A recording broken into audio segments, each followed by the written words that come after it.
Frank. Now, please stand for the national anthem performed by members of the Lathrop High School Choir.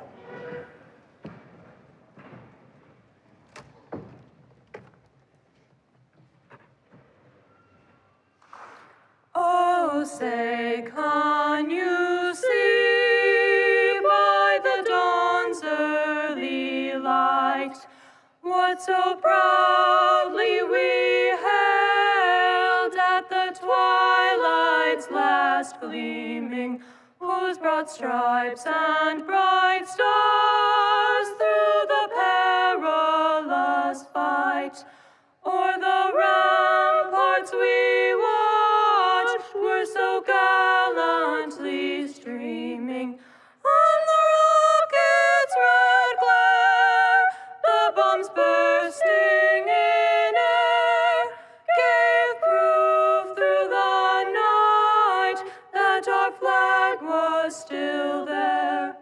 Oh, say doth that star-spangled banner yet wave o'er the land of the free and the home of the brave.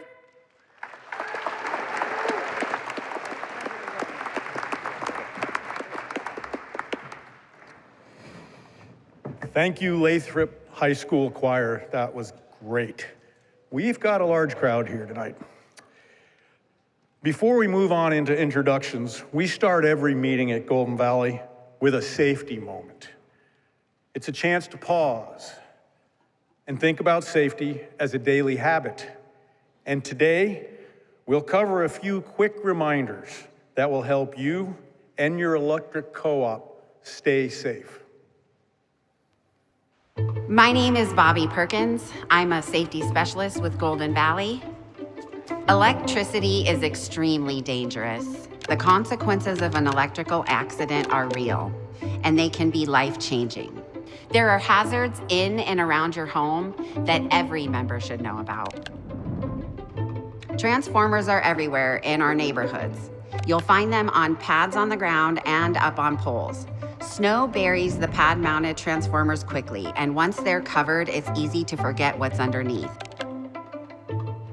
In winter storms, trees get covered with ice and snow. A tree that falls into a power line, whether it's inside or outside of our right-of-way, can create a dangerous situation fast. Please call us to report any trees in power lines.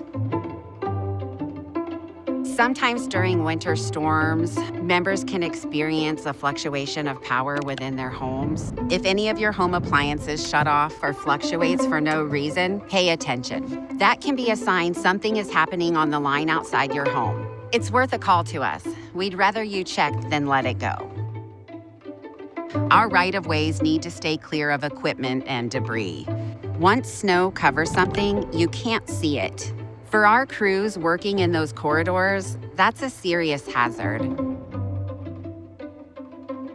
Snow machines move fast, and guy wires are easy to miss when everything is covered. The same goes for heavy equipment. If you're working outside near our lines, please stop and look up before you start.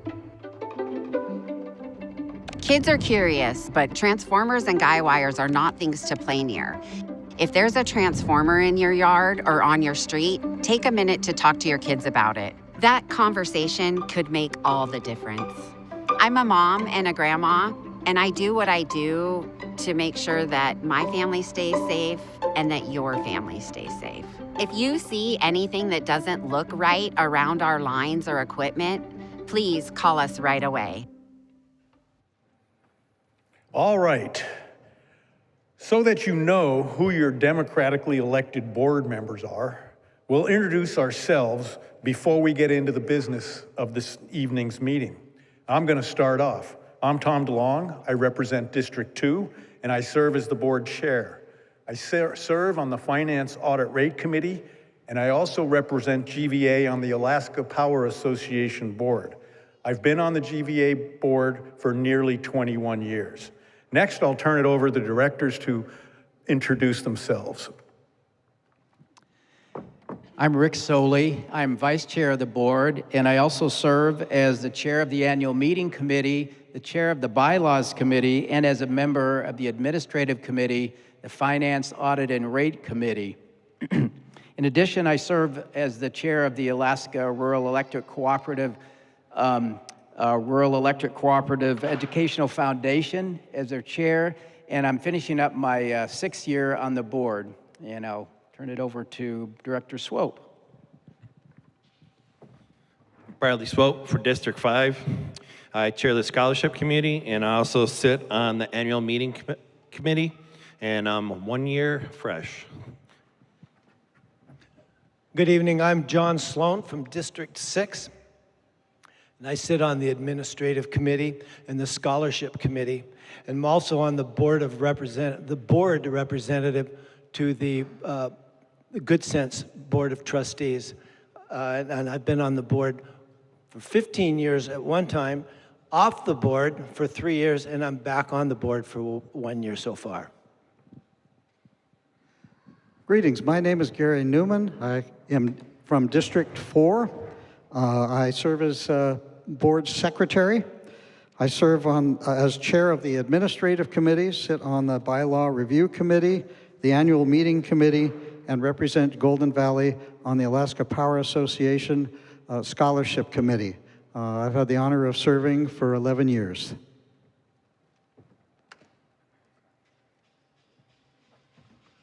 Thanks, Gary. My name is Dave Messier. I represent District 1 and also serve as the chair of the Finance Audit Rate Committee.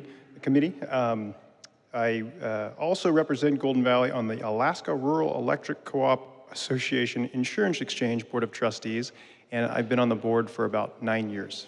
Director Zappone. Welcome, everyone. I'm Krista Zappone, your representative from District 7.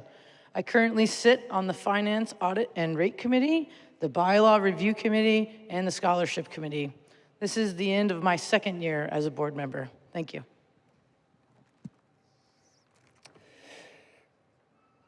All right. I'd also like to introduce Corey Taylor. Golden Valley's Executive Administrative Assistant is here tonight taking minutes. Thank you, Corey. And we also have members of the Member Advisory Committee, or the MAC, here tonight. You might have seen them greeting you as you came in, and we appreciate all the time and effort and input you provide Golden Valley. Thank you, MAC.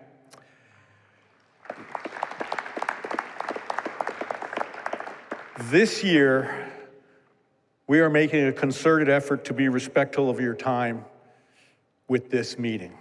Much of the information we typically cover is included in the annual report, which is printed here and is also on our website. So we're going to get to the issues, the key issues, just as quickly as possible, so make sure we have plenty of time to hear from you. We know there are real concerns right now, especially as it relates to cost and reliability. We take this seriously. Golden Valley is a cooperative, which means we're owned by you, our members. You elect the board, and the board works with management to make decisions in the best interest of the membership as a whole. Tonight, we'll get a clear update on where things stand and how we're going to tackle the challenges ahead. You'll have the opportunity to make comments or ask questions of GVEA CEO Travis Millian. Please take note, prize drawings will be done before comments and the Q&A. So, members who may not want to participate are able to leave without impacting their chances to win. Stick around, then, for your chance to win up to one of 4 $500 electric credits or a 2005 Ford Ranger, a GVEA retired fleet vehicle. Each membership registered at tonight's meeting has the same chance to win, even though there may be more than one individual tied to each membership. One person listed on a registered membership must be here in person to win. With that, I'm going to turn it over to Gary Newman, our board secretary, from District 4 to cover the meeting quorum and board elections. Gary? Thank you, Tom. It's great to see everyone back here at the Carlson Center after 12 years. First, an update on meeting notification. GVEA bylaws require between 15 and 60 days notice to members for annual meetings. Due to an unexpected printing delay with our vendor, postcards were mailed to all GVEA members of record by April 23rd, which was 2 days beyond the minimum notice requirements per bylaws. We do take these notification requirements quite seriously and have made corrective plans to ensure this won't repeat again. However, considering the extensive advertising for this event and the fact that the meeting is largely informational, with the only action item being voting on approving the minutes of the 2025 annual meeting, we'll proceed with the meeting as planned. We have reached a quorum under GVEA bylaws of over 100 members with 580 members registered at this evening's meetings. And so we can now vote on the approval of the 2025 meeting minutes. Printed copies of the minutes were available today at the door for those attending in person. For those attending online, there's a link to the meeting minutes shown on the screen.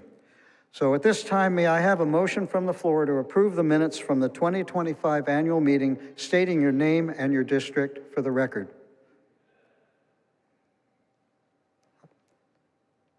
I have to hear it.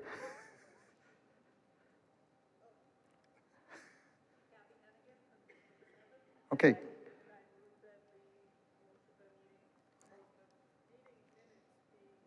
Okay, thank you, Kathy.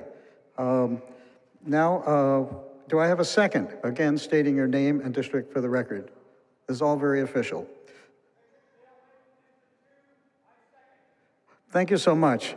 We now have a motion and a second to approve the minutes for the GVEA 2025 annual meeting. So all those in favor of the motion, please say aye. If there's any opposed, please say nay. I would say the ayes have it. So we now have the minutes of the 2025 annual meeting approved. Now, to the 2026 director elections, this year, Districts 1, 2, and 3 are up for election for 3-year terms. Following the process outlined in our bylaws, nominating committees were formed with volunteers from those districts. The committees began meeting in November of last year, were tasked with identifying candidates, and completed their work in February of this year. Candidates could be nominated by nominating committee or by petition. GVEA bylaws provide that, quote, for the financial best interest of GVEA and its membership, if the deadlines have passed for nominations by committee and petition, and there is only one qualified candidate seeking election, no election will be held for that seat provided the board appoints that candidate pursuant to GVEA bylaws, end quote. In District 3, only one applicant applied for and received nomination by committee, and ultimately no applicants received nomination by petition. Therefore, consistent with bylaws and in an effort to avoid a costly election where only one name would appear on the ballot, current incumbent Rick Soley as district director the board voted to approve him. So his appointment will be effective June 23rd, 2026, when the board is scheduled to accept the election results. For those GVEA members who live in Districts 1 and 2, you'll be electing a director this year with 2 candidates on the ballot for each of the 2 districts, both who are nominated by the nominating committee. Candidates from District 1 are Dave Messier and James Strickland. Candidates for District 2 are Margaret Matheson and Philip White. So I encourage you to visit our website to learn more about each candidate and the election process. We've also asked the candidates to record a 1-minute video, which we're now going to play for you. Hello, my name is Jim Strickland. I am a candidate for District 1 Golden Valley Electric Association Board of Directors. With my 20-plus years of experience and knowledge in the United States Navy submarine service, that I would bring additional knowledge and new perspectives to the Board of Directors. Having managed budgets, personnel, and equipment, I always strive for a more cost-efficient means of operation. This not only saves money, but also improves the quality of life for my personnel. Alaska has a unique, untapped, environmentally friendly, sustainable energy source. This source is not subject to fluctuations of the world energy markets. Golden Valley Electric Association should continue to explore all means of power generation using all available technology. I believe through careful planning, purchasing, and efficient operation, Golden Valley Electric Association can achieve lower energy costs, all the while increasing reliability of service to our members. I would appreciate your vote beginning May 13th. A big hello to all of our co-op membership. My name is Dave Messier, and I'm running to represent District 1 on the board of Golden Valley Electric, a position I've been privileged to hold for the past 9 years. I've lived in Alaska's interior for nearly half my life, and all of that time has been spent working hard to develop locally sourced energy that won't skyrocket our electric bills when global conflict erupts.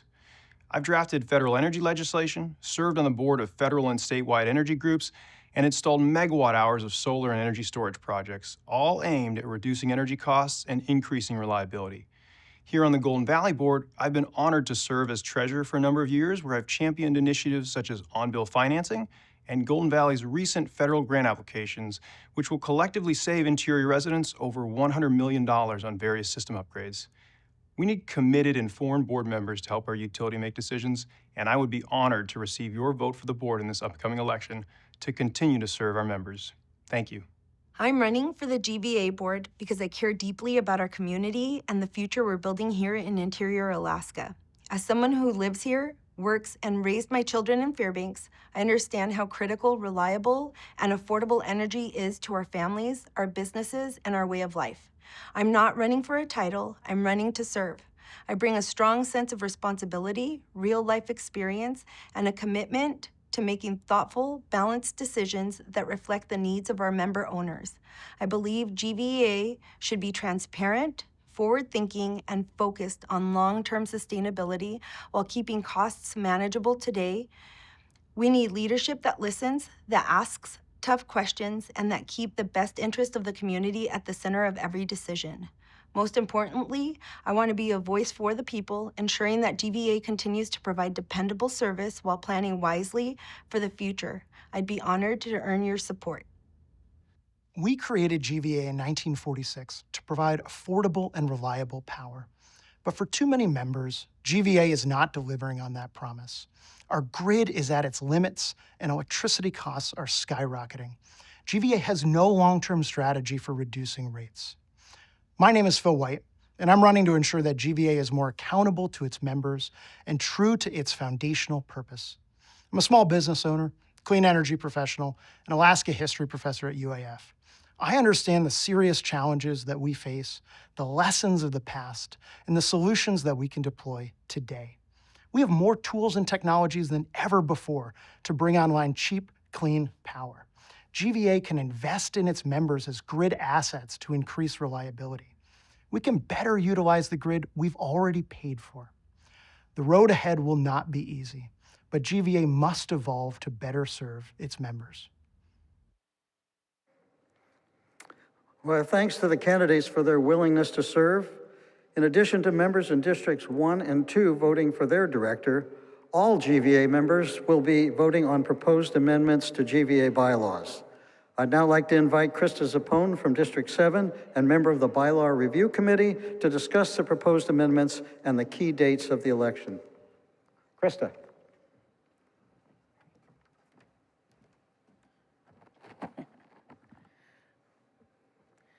Thank you, Gary.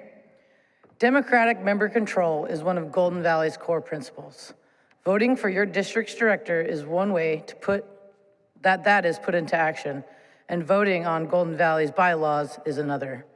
This year, members will be asked to vote on proposed amendments. The Bylaw Review Committee took a fresh look at our bylaws to make sure that they still make sense for how the cooperative operates today. The proposed amendments are straightforward and allow for meaningful changes for our cooperative. For example, one proposal would move director elections to take place before the annual meeting so that the results could be finalized and shared with you at the annual meeting. There are also updates to better define directors' qualifications and responsibilities, as well as trying to make certain processes more clear and consistent. The board has reviewed and approved these changes and is putting them forward to all of you, our membership, for a vote. Rather than one single vote, the amendments are broken out. Some of them are grouped together where the changes are connected and need to work as a set. Others stand on their own. Members will have the opportunity to vote yes or no on each of the items. All the members of record as of April 13th, 2026 will receive a bylaw election packet with an explanation of each proposal. Members in District 1 and 2 will also receive information about their candidates. Voting can be done by mail or online through your MyGVEA account. All of this information and voting instructions can be found on our website. All members will receive paper ballots, but for those who choose to vote online, you may do so through your MyGVEA account. Gone are the days of searching your mail for a postcard with a password to be able to cast your vote online. Simply log on through the mobile or desktop, click the Vote Now button, and make your selections. For those without a MyGVEA account, you can still vote online. The instructions for that will be found on our website, including the information from the election packet. Paper ballots will be mailed on May 13th, and the Vote Now button will appear on the MyGVEA at noon that same day. Ballots must be received by, and online voting closes at 5 p.m. on June 9th. Member Advisory Committee members will assist GVEA's independent election facilitator with the ballot count on June 11th, after which the results will be announced. At the following board meeting on June 23rd, the elected directors will be sworn in, and the bylaw amendments, if passed by the membership, will go into effect. We appreciate you taking the time to review the materials and cast your vote. I will now turn it over to Dave Messier, our treasurer and director from District 1, to give the treasury report. Thank you.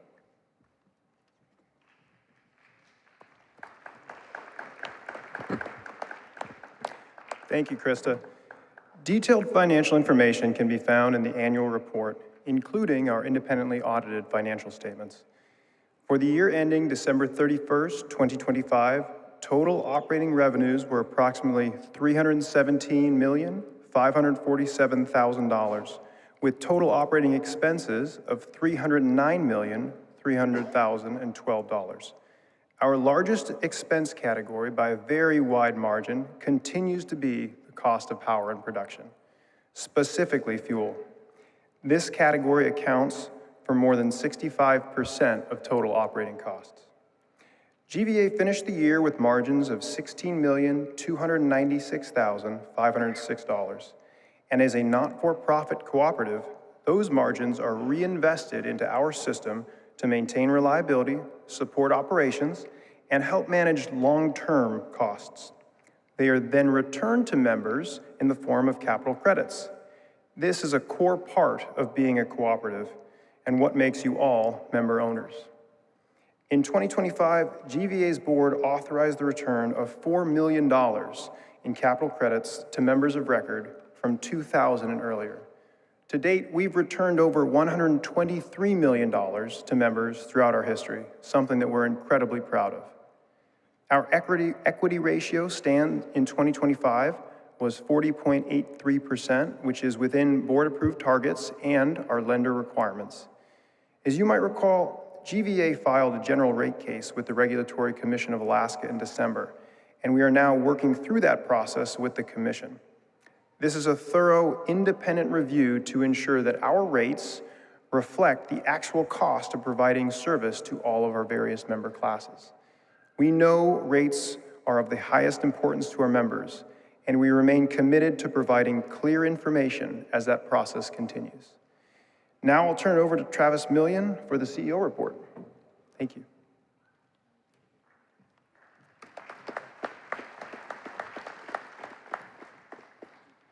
Thank you, Dave, and it's so great to see so many of you out there. As Dave said, my name's Travis Millian. I have the honor to lead the amazing team here at Golden Valley Electric. You guys have heard from me the last couple months. You've seen a lot more news in our local newspapers and even nationally about some of the challenges that we're dealing with, both reliability and cost. There we go. So as you can see here, the articles, both locally and nationally, are hitting on the items that we're dealing with. There has been a shift in how we've been reflected in the news. But I want to point out that that shift is not unintentional. That has been a deliberate shift in how we are approaching transparency with you, our members. We're no longer shielding you from the uncertainty of those hard things that we're dealing with. We are continuing to do that going forward. As I shared on April 1st, that is my mission on bringing that transparency and not shielding the members anymore from those hard times. It became apparent enough that a nationally recognized journalism outlet, the Wall Street Journal, picked up on that and contacted us because of the issues that we're seeing here in Alaska with the effects of fuel prices that are going on with the war in Iran. I'm going to touch more on that a little bit further tonight. But this is the reality of where we're at today, and we do have a plan to go forward on how to take care of it. But before I get into the plan, I want to spend a little bit of time on how we got here.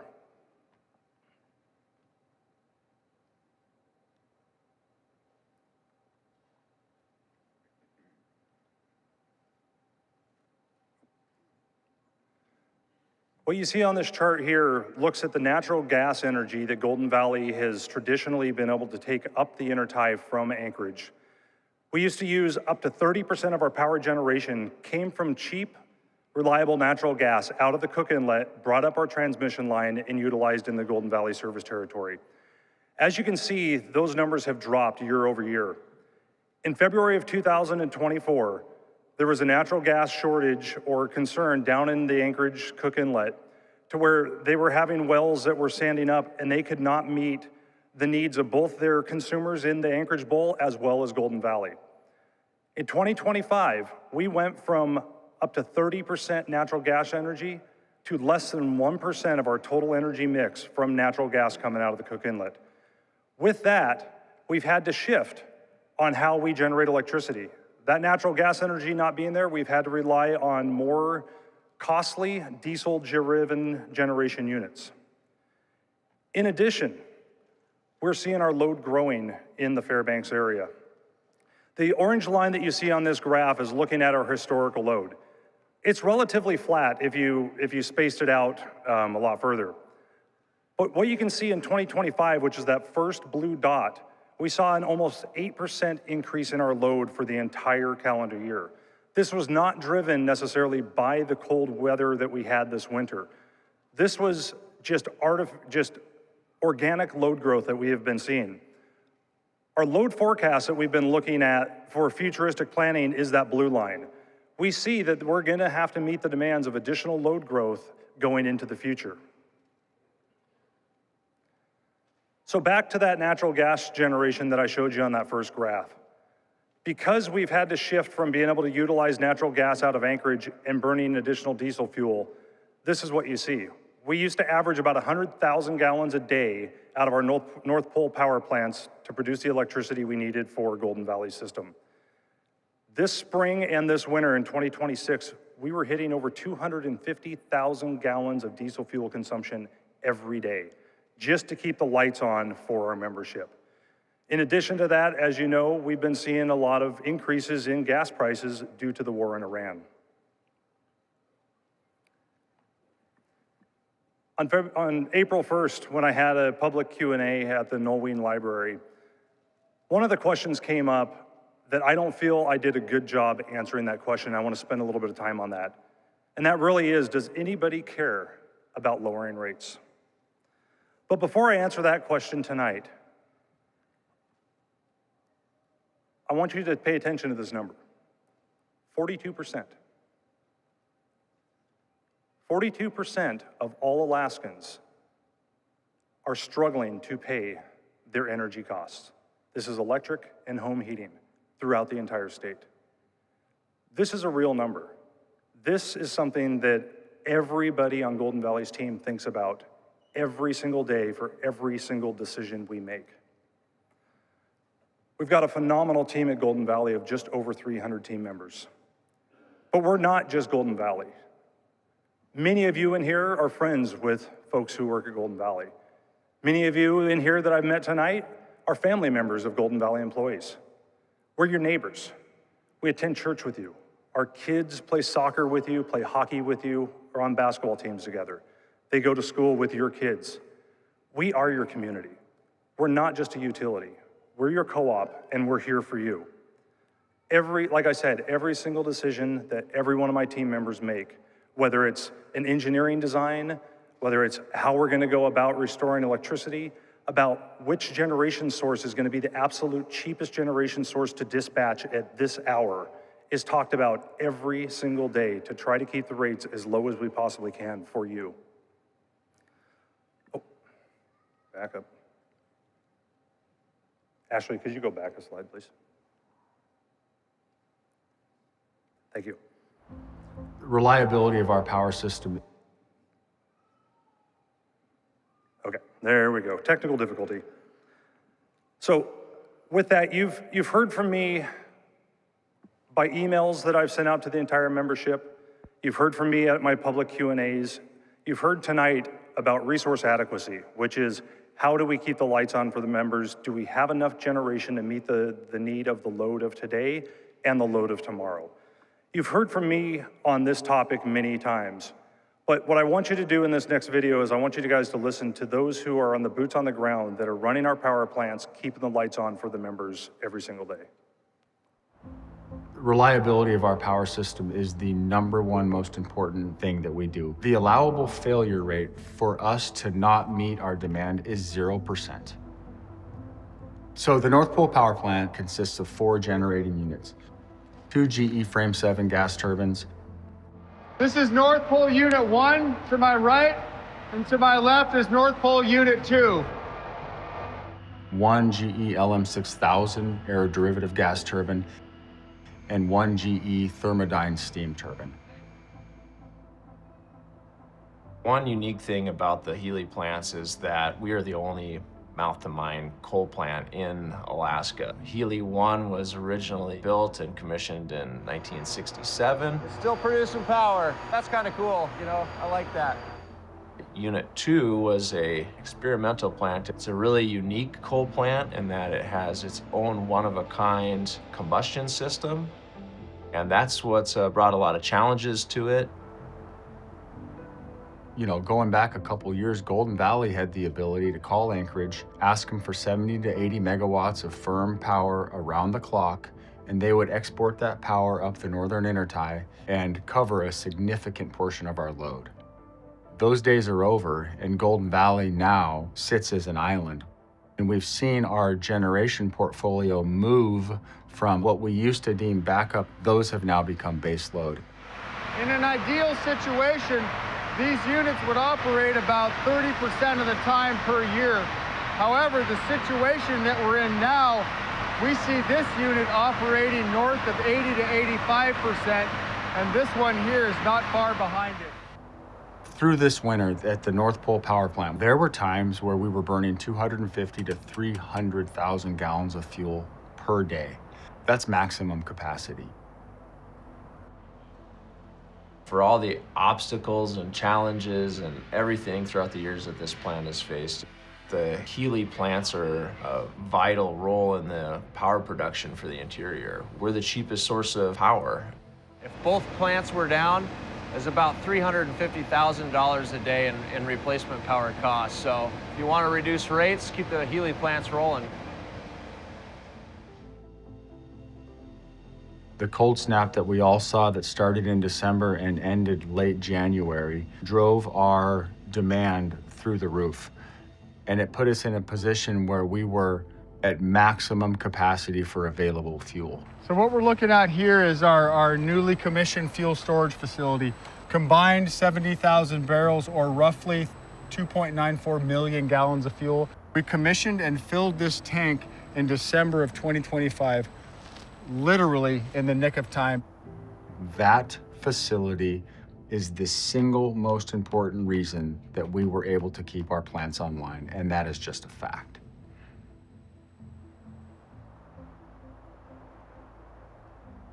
You know, with this plant, you know, we've overcame so many obstacles, you know, over the years, and we're still overcoming obstacles. So we just keep getting better and better and better. We are producing 88 megawatts of power here at the plant, and that is a huge chunk of the energy production needs of the interior. So we do need to keep this plant running. This plant is important, and it's an important piece to the puzzle of meeting energy production needs here in the interior. Golden Valley found ourselves in situations this year where all available generating units were online. If we get into a position where one of our big units goes offline, we will not be able to meet the load of our system. We just don't have the generation to do it. We need new generation, specifically from a reliability perspective. But you don't just get new generation overnight. The short-term solution is improve the reliability of what we already have, because we know that new generation is 5 to 6 years out, best case scenario. So it's going to be a challenging couple of years. What I can promise is that we are laser focused and locked in on that path forward.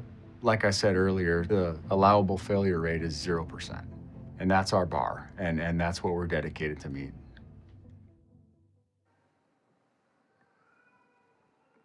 So as you've heard, reliability is of utmost importance. In interior Alaska, particularly in Fairbanks, when it's 50 below zero in January, we can't not be able to serve our membership. So that's why part of what we're doing is developing the plan to move forward to focus on the reliability of tomorrow. Our system was designed well for yesterday and today, but it is not designed properly for tomorrow, and that's what we're going to be addressing.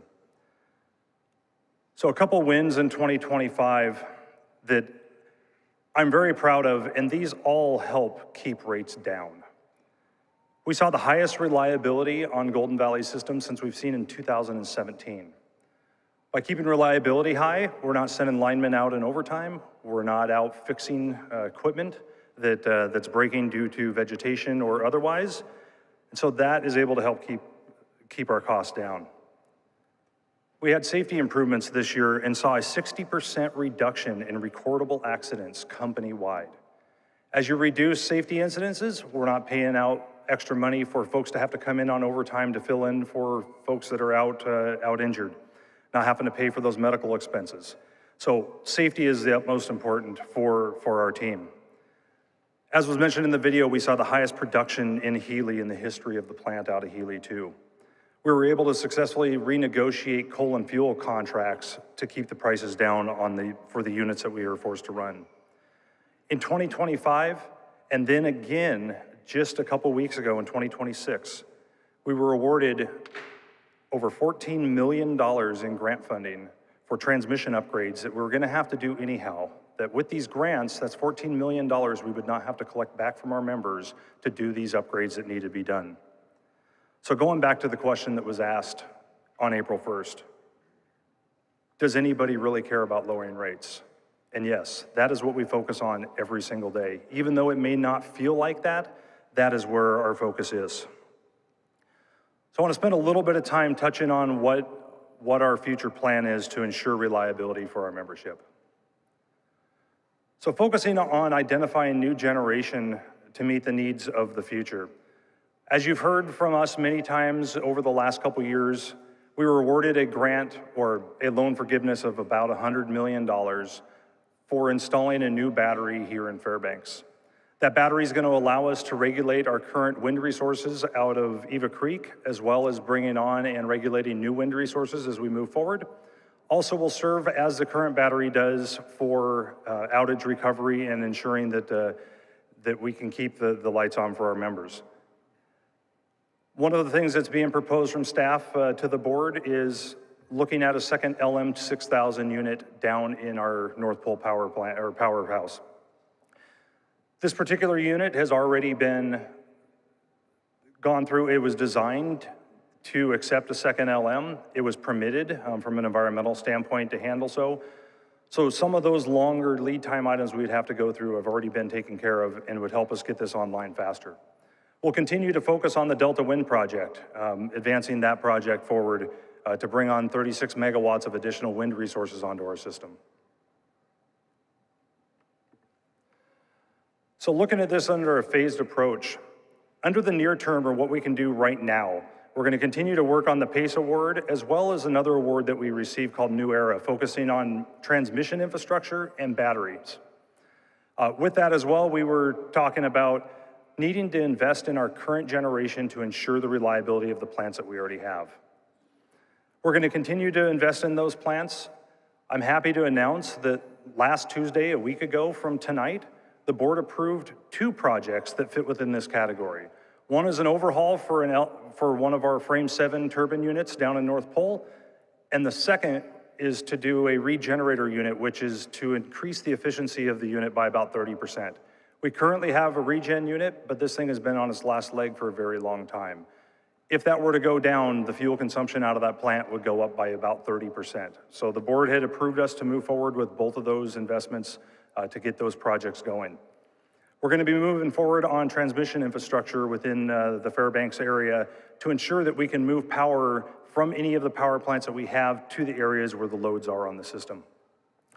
From the midterm looking out over the next 2 to 5 years, the plan is to be commissioning the batteries under the PACE program, try to install the gas turbine unit down in North Pole, and to commission and get the Delta Wind project online.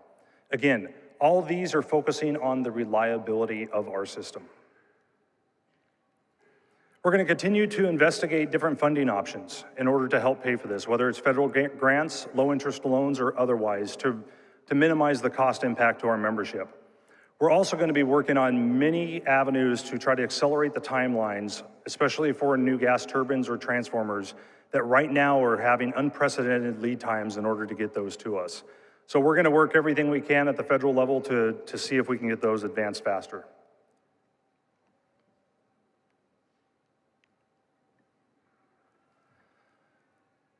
So back to not shielding the membership from the bad news. Let's focus a little bit on what's going to be happening with your bill. As you guys are all aware, the war in Iran is causing fuel prices to skyrocket in Alaska and throughout the United States.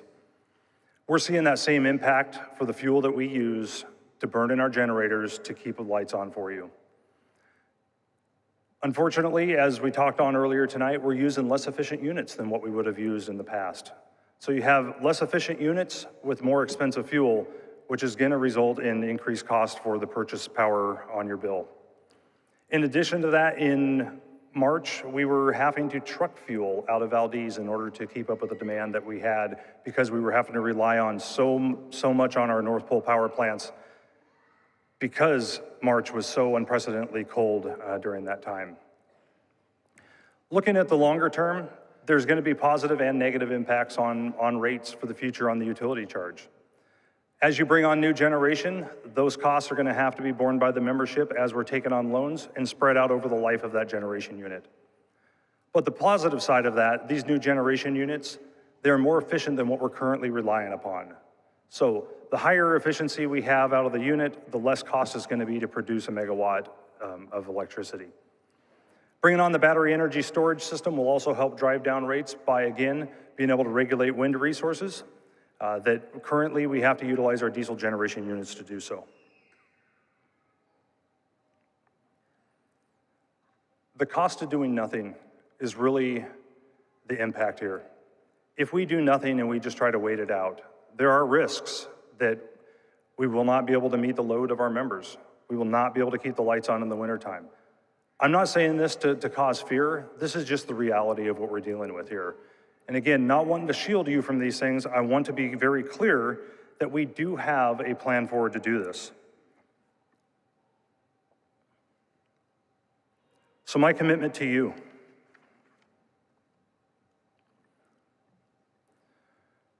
you're going to continue to hear direct, honest communication directly from me. You're going to hear more communication directly from me. One of the things that I've heard as I've been going around the communities over the last 3 years that I've been here and having conversations with our membership is on the communication front. They felt like the communications on how we rolled out the closure of Healy 2 felt like a bait and switch to many of you. That was not the intent, and that will not be how we go going forward. We're going to continue to pursue every possible avenue to lower costs. Again, what I was focusing on tonight is really focusing on the reliability and the short term. The long term is out on the table, and we are going to look at every single option there is today and what's coming up tomorrow in order to drive rates down for our membership. A big thing that I've been hearing a lot this winter and throughout the last couple years I've been here in Fairbanks is really the need to focus on members and the need to help members out that are truly hurting. So we're going to turn that feedback into action. And I'm happy to announce 2 different programs that we're going to be rolling out this year. The first is a prepaid billing program. This may not affect every member, but there is quite a few members that as they're signing up for new service or if they're moving, it's difficult to come up with a deposit. In addition to that, as you get into maybe problems with high bills in the wintertime, the reconnect and disconnect fees can be troublesome for a lot of our membership.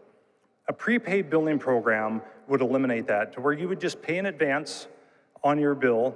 You'd use that electricity, you'd be notified as you continue to use that electricity and your balance retreats down, you could just prepay and add more to your account, much like a prepaid cell phone would be. In addition to, again, last week, a week ago from tonight, the board approved us to move forward with a financial assistance program. Recognizing that there are many members out there that really were impacted this winter by cost of power coming up and the amount on their electric bill and really struggled to pay. We're still working out the details of this program. That would be on a needs-based assistance to help those members out that are struggling. Our plan is to have this fully implemented by this fall so that it could be utilized this winter as we go into the winter season. Again, a lot of details have not been worked out on this, but we're going to be moving forward with that program and wanted to roll that out to you tonight.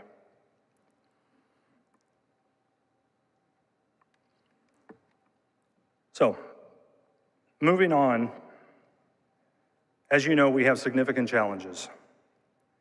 Tackling these challenges will require the brightest minds, and that's why we invest into our students through scholarships. Since 2002, Golden Valley has awarded more than $700,000 in scholarships to students with strong ties to interior Alaska.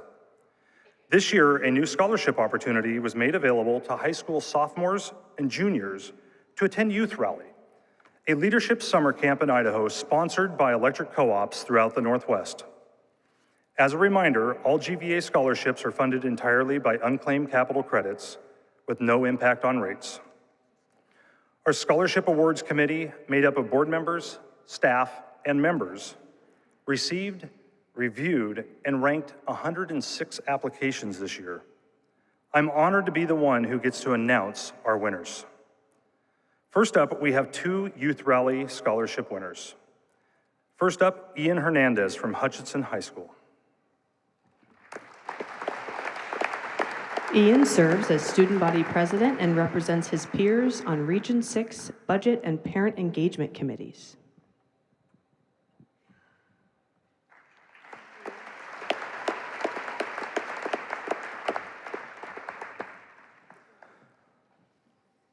Mars Lai from Hutchinson High School.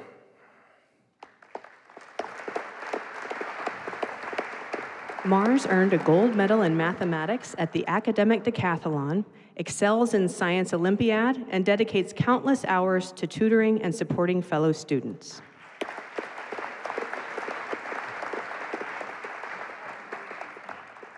Next up is the Career and Technical Education Scholarship for $3,500.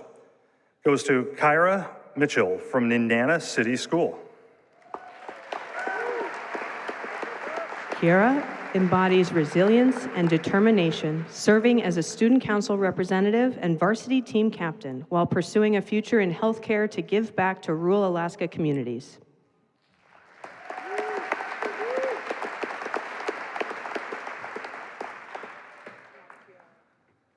The next next is the Continuing Education Scholarship for $3,000. The first one is for Rosie Frankowski for UAF. Rosie is a former Olympic cross-country skier, now pursuing a master's in clinical mental health counseling while serving her community through coaching and mentorship. Up next, Isabella Guy, Marquette University. Isabella exhibits both drive and compassion, studying biomedical sciences while working toward her goal of becoming a pediatric oncologist and giving back to communities in Alaska. And Cassidy Morrison, University of Massachusetts, Boston. Cassidy is a committed student athlete competing in NCAA hockey while excelling academically and giving back through youth coaching and leadership on campus.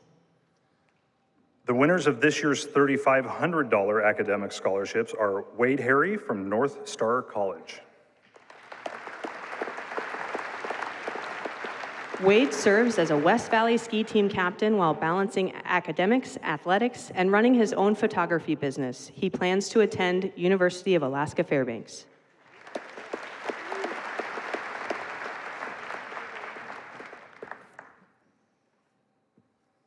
And Christopher Park, Best Homeschool and Lathrop High School. Christopher has earned national recognition in music and presented his advanced microbiology research at statewide and professional conferences. He plans to attend Dartmouth College.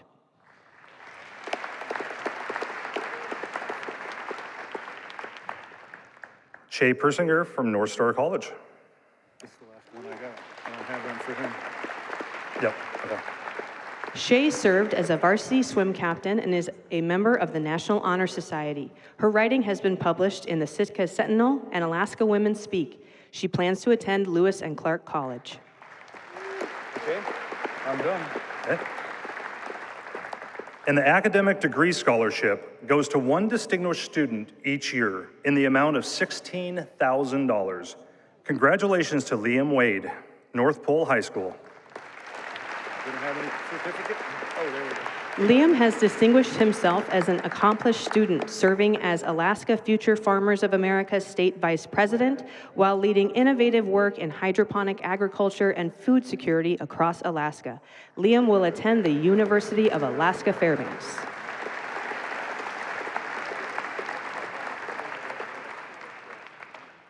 All right, let's give one final big hand to all those incredible students.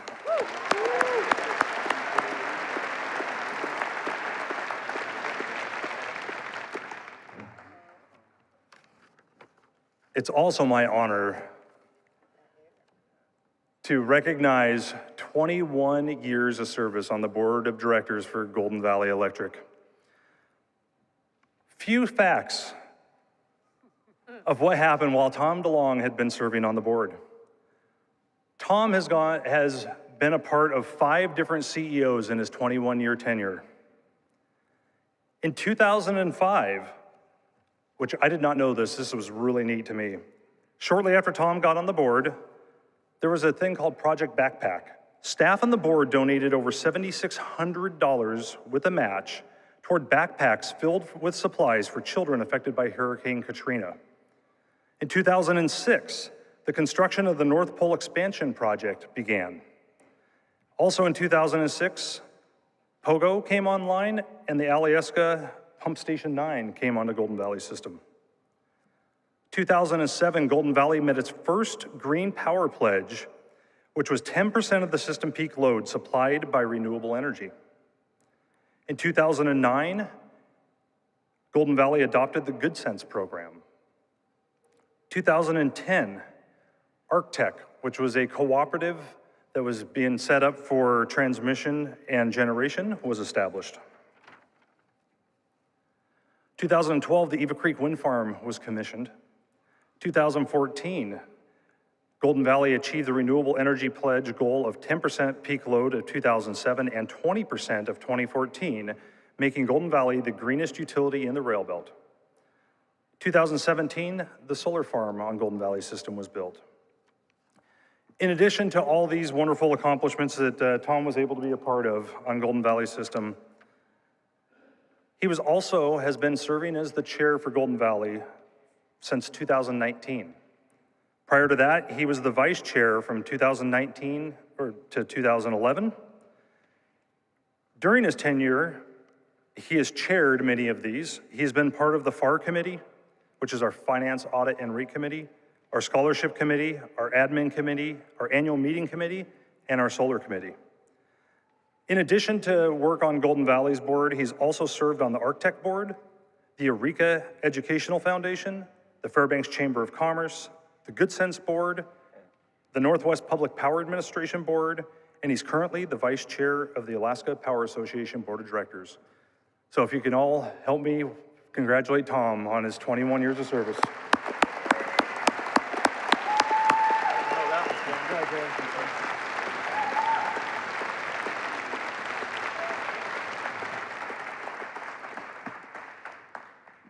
So as was mentioned earlier tonight, we're changing up the format a little bit differently. Recognizing that your guys' time is precious, we're going to be doing the grand prize drawing before we go into the Q&A session. At the end of the grand prize drawing, we will be taking about a 5-minute break to let those who need to go home and leave get out of here. We're going to set up the stage, and then we're going to go into the Q&A session. And I'll go into the criteria of the Q&A session a little bit later. But for now, we want to celebrate you all and reward a few lucky winners on being here and participating tonight. We'll do our prize drawing for the electric credits and the retired GVEA fleet vehicle, a 2005 Ford Ranger. This vehicle has been fully depreciated, has worked hard for the membership over its long life, and instead of putting it up for auction like we normally do with retired vehicles, we're going to be giving it away tonight to one lucky member. So remember, if you're registered your membership when you arrive tonight, you're sitting here in person tonight, and your name is listed on the membership, you're eligible to win. Every registered membership has the same chance to win, even though there may be one or more individuals tied to that membership. All right, so here we go. We're going to start with the $500 electric credits, and the first winner is Angela Ott. Is Angela here? All right. Okay. And if you did win after we do all the prizes, you can come up here and talk with our staff to get that all squared away. And the second, Orion's Belt School of Self-Defense. You here tonight? All right, there you are. Thank you. The third winner, John Stoneman or Stephanie Stoneman. All right, thank you. And the final $500 electric credit goes to Raymond Good and Sarah Fisher Good. All right, perfect. All right, now on to the retired fleet vehicle. Please be aware that the vehicle is taxable. When we announce the winner, please come down to the front and talk to staff briefly about the next steps. And the winner is Leona Gillette, or Lance Gillette. Are you here tonight? Congratulations. All right, so as I mentioned, if you need to get out of here tonight and head home, totally understand. We're gonna reset the stage a little bit, and then we're gonna move into the Q&A in about 5 minutes.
All right, folks, we're going to get started with questions and comments in just a few moments. I would like to invite those of you who are sticking around, if you would like to come a little closer to the stage, you're more than welcome. Have plenty of seats.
All right, folks, we're going to get started in just a minute. So if you could take your seats, that'd be great. And I'll turn it over to Travis when we're ready.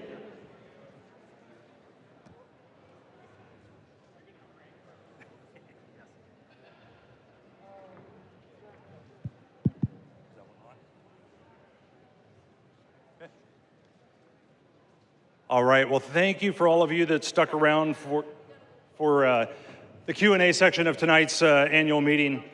So if you've been to an annual meeting before, you'll notice that there's a few things that we're doing a little bit differently tonight.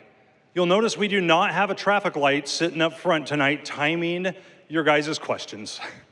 I would just ask to be mindful of others that want to ask questions and try to keep your comments or your questions to about 3 minutes. In addition to, if you have multiple questions, I would ask that you ask your first question, step off to the side, and then join the line at the back to ask your next question so that everybody has the opportunity to ask a question. In addition, I just ask that you be respectful to each other as well as our staff through the Q&A section. We recognize that many of our members have differing opinions on differing things, and we just want to be respectful for everybody's opinion. So I just ask for you to be respectful tonight as well. So again, we're going to go through the microphones right here at the front. The first person who wants to come up, go ahead, and we'll take the first question.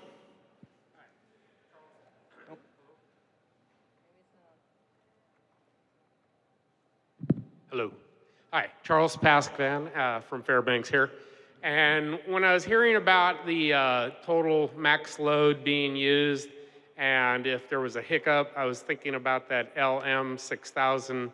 And I know that you got that stall in place, and if you had the second jet turbine there already, if it was running, you'd had more than enough electricity, but also if there was a hiccup with the first one, had to be shut down for days or a week or whatever for maintenance that was unscheduled, you could have had a real problem.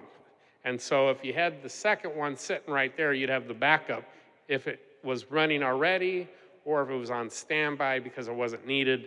But I just feel that to have something spinning that's reliable, a jet turbine like that is super safe and secure energy. So I think that's great. And the second thing is on the LNG pipeline. And if the Golden Valley could have articles in the papers throughout the state advocating for the gas pipeline, let's get this project built, because it would be where the problem with what happened in Anchorage, where there was a shortage of gas and we're not allowed to buy that cheap gas that was making our electric bill cheaper. Well, if we had the gas line built, then we'd be able to have another backup source where maybe we'd be using that cheap electricity from natural gas at their plants in Anchorage or wherever the power plant's being producing that, and we could buy off the intertie again because you're planning on upgrading the intertie too. So those are the two things I'd like to see, is advocating the gas line and the LM 6000. Well, thank you for your comment tonight. Thank you for being here. As you saw in our plan, the LM 6000 is going to be proposed to the board of directors in the June board meeting, recognizing that that is a key component in order to keep reliability high for our membership. We've also been very strong supporters of the gas pipeline. I think the bigger thing too is that we need to make sure that gas pipeline comes to Fairbanks, or it really does not benefit the community of Fairbanks. So thank you for those comments. Alex Copeland, District 2. Just reading the proposed bylines, it came to my attention that you want to have elected members or directors just before the meeting. And so you'd have directors who are fresh to the job, don't have much experience, don't have much to add to a meeting, and you don't give the members the opportunity to see more of them before they vote, which you have when you have them being elected at or after the meeting. Thanks. Yeah, thank you for that. And maybe we weren't extremely clear with that. The plan or the proposed bylaw would allow for the election to take place before the annual meeting. The results would be announced at the annual meeting as opposed to in June. And then the new elected director would be seated at the following regular meeting. So, so I hope that helps clear up that question. Hello, my name is Webb Phillips. I'm Unit 1, and I'm also the crossing guard over in 10th and Barnett. And it's always good to see you guys drive by. Anyway, the only thing I was wondering about is, for umpteen dozen years, I've enjoyed going to the place where we have our hot water in Chena Hot Springs. And they have an entire power plant there that they built many years ago. And my only question is I believe that the reason we do not have access to their power is it's either 20 miles or less, which is the distance between the power lines are out to that location. They're short by just a short distance, and I was just wondering if we could connect to it and then have free power in that fashion. Well, thank you for that question. I'm not the expert on how much excess power Chena Hot Springs may have with their power generation. So I couldn't comment one way or the other if there was available energy to push back on the Golden Valley system if we were to extend the line out there or not. But those are some things, as we continue to look in the future for ways to potentially lower rates, that everything's going to be on the table. So that may be one of those things. The only reason I did mention it is they actually had, I believe, 2 devices for creating electrical power from their hot water, and then it burned. And then they rebuilt it with either 3 or 4 new devices. And the point being is the more devices that they have to actually use the water with, the more power they're able to gain. And they even had things like, this was a very large amount of money was given to them by our state senators and state house members. And anyway, I would think it'd be very nice if we could actually utilize that by gathering some wire directly to their locations so that we could have their free power. And I would hopefully encourage them to build more devices to create new and more electricity in a free fashion simply from their hot water. Well, thank you. We'll have to look into that one because, like I said, I'm not up to speed on that. So thank you. Thank you. Hi, I'm Terry Chapin from District 1. I'm really impressed at what you guys have done over the last year in terms of making the best of a very, very difficult situation. I have a lot of respect for the way in which you've dealt with these challenges. It does seem like the cost of fuel oil is going to continue, and natural gas is going to continue increasing in the future. And if it's going to take 5 or 6 years to put new power production facilities in place, it seems like you need to be going very aggressively now to look for renewable energy in order to meet what's certain to be more expensive fuels in the future. Thank you. Well, thank you for the kind words. This winter was a struggle. I will admit to that. It was very tough on our team. It was very tough to just ensure that we had reliability for our members. Focusing on the reliability and ensuring that we have resource adequacy, as you saw, there's many components to that, one of which is bringing on the Delta Wind project. One of the things we looked at, we had hired what used to be the NREL, which is now the National Lab of the Rockies. They came on and did a study for us to take a look at what our future load growth was looking like and how we could potentially meet that need. What we found was the only way to really meet that need was what we call baseload generation, or something that's available 24 hours a day, 7 days a week. When you push the start button, it comes on, and the batteries. We modeled it looking at over 100 megawatts of wind with batteries, and that did not actually meet the needs that we had. So that's why our focus right now for reliability is looking on that. Long term, yes, everything's on the table. Anything we can find to bring the rates down to the membership. I'm indifferent on how that power source is made, as long as it can be long-term, reliable, lower cost energy. So, thank you. Thank you. I kind of think the GVEA board and everybody in Fairbanks needs to strongly lobby to get the North Slope natural gas from the North Slope to Fairbanks. If we can get it to Fairbanks first, they can start generating money from the natural gas. We can use it to generate cheaper electricity, less expensive heating, and actually make Fairbanks a more cost-efficient place to live. We might even turn around the decline in our population. If it came to Fairbanks first and the project runs out of money, you've got the railroad to send it to Anchorage. Or we can build a strong enough power plant so that we could be sending power through the intertie to Anchorage to help them out until they get more natural gas.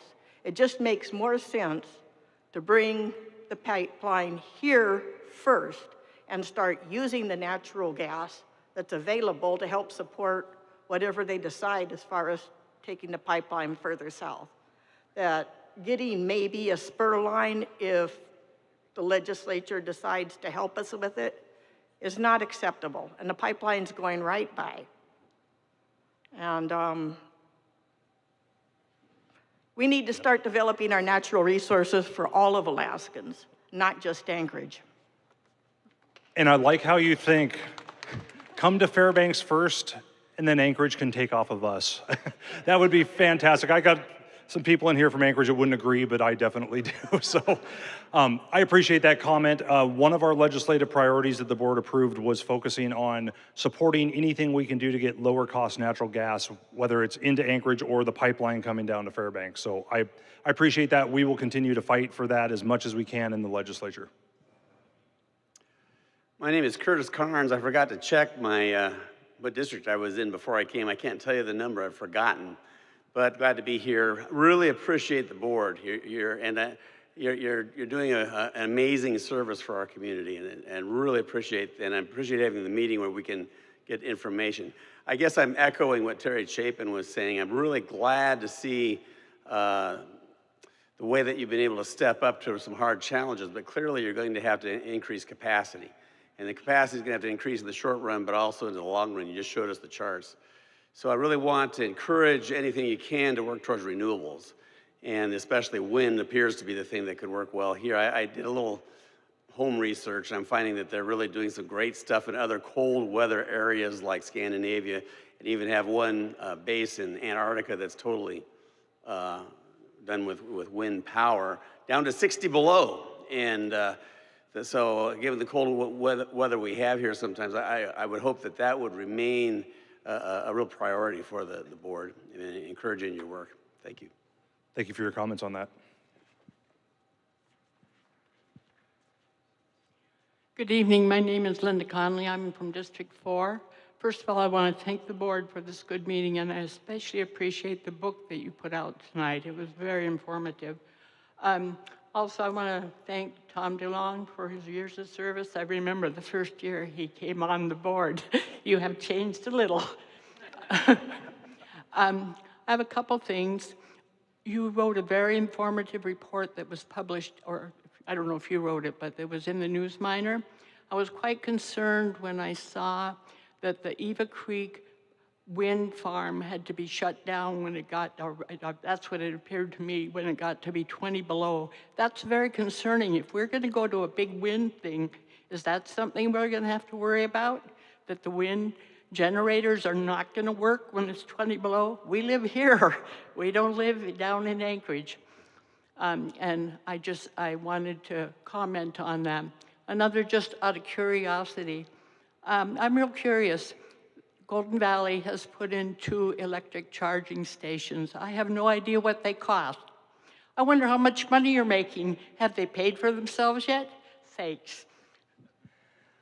Well, thank you for the comment on the board, for sure. I can understand why there would be concerns for members looking at renewable energy like wind, like Eva Creek, that some of them, like Eva Creek, do. They have a cold weather shutdown, and they shut down at 22 below is what ours really kind of cuts off at. But there are advancing technologies that are out there that potentially could go down to colder temperatures. Those are things that we're going to have to research and figure out before we make any decisions on direction for that, because we want to ensure that we have reliable service for our membership in the forefront. And regarding the charging stations, I know we've had those there for a number of years now. I would have to get back to you on what the cost was and what the charge rate is and whatnot that way. But yeah, the ones at the office are the only 2 in town that Golden Valley owns. So I know there's a lot of other ones that are coming up in town. Golden Valley doesn't own those, just the ones that are office. So we would have to get back to you on that one, because I don't have that off the top of my head. But thank you for the question.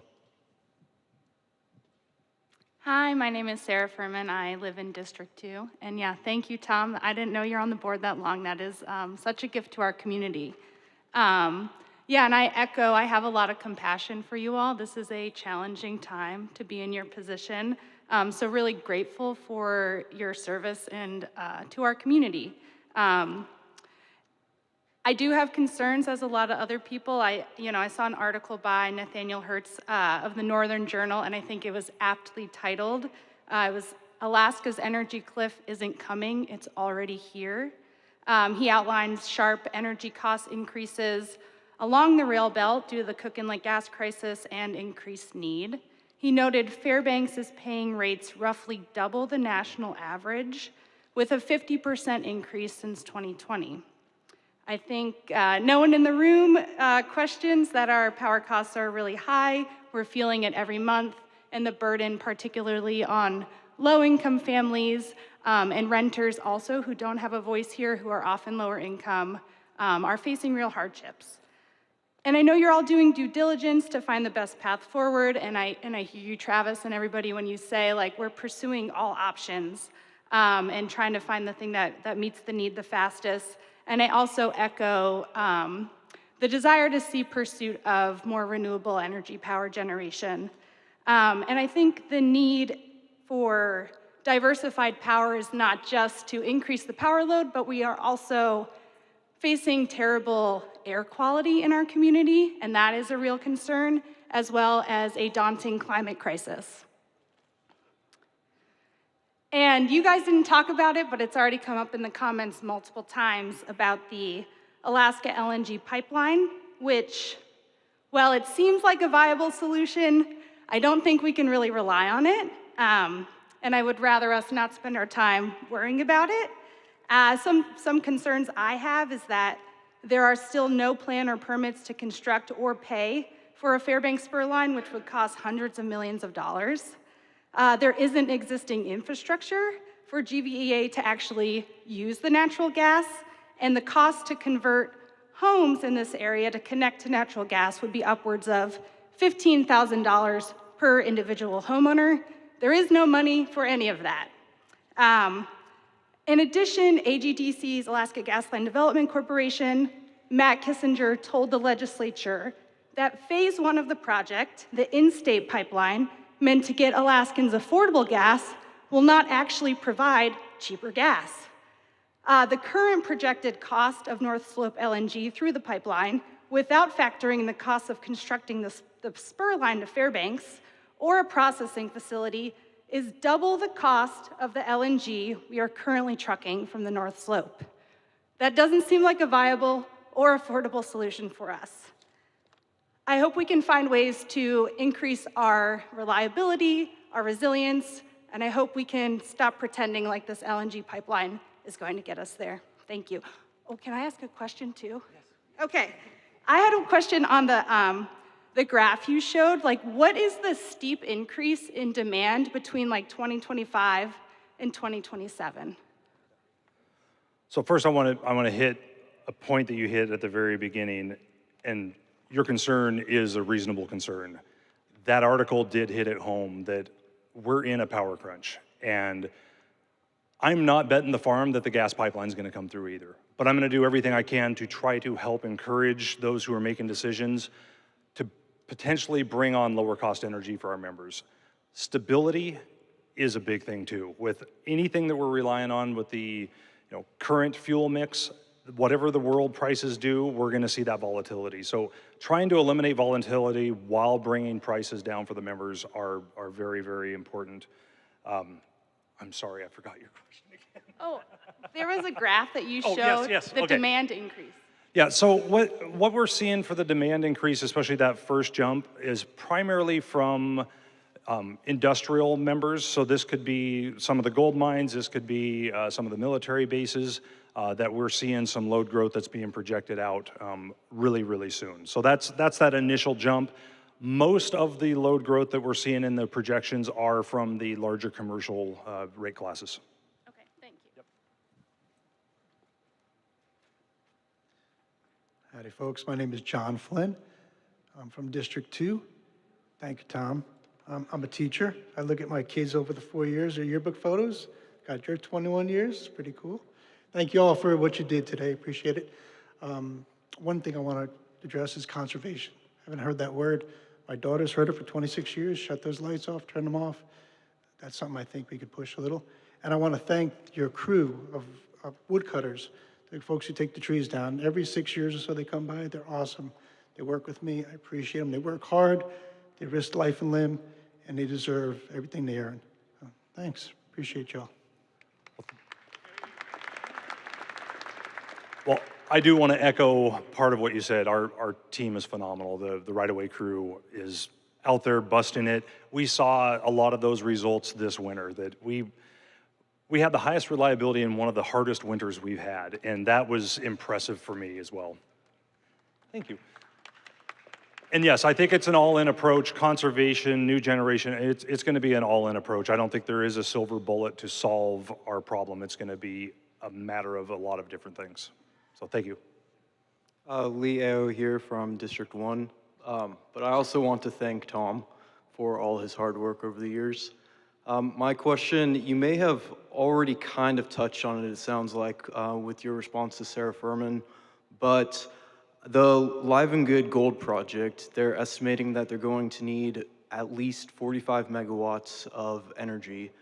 They're going to be requesting that from GVEA, and I'm wondering what the plan is for providing that, because that's quite a lot of power. So That's a good question. At this point in time, there has not been any official requests or anything. There's been talk, but I haven't received anything officially on a request to serve a load in the future. But yes, recognizing the load would be fairly substantial.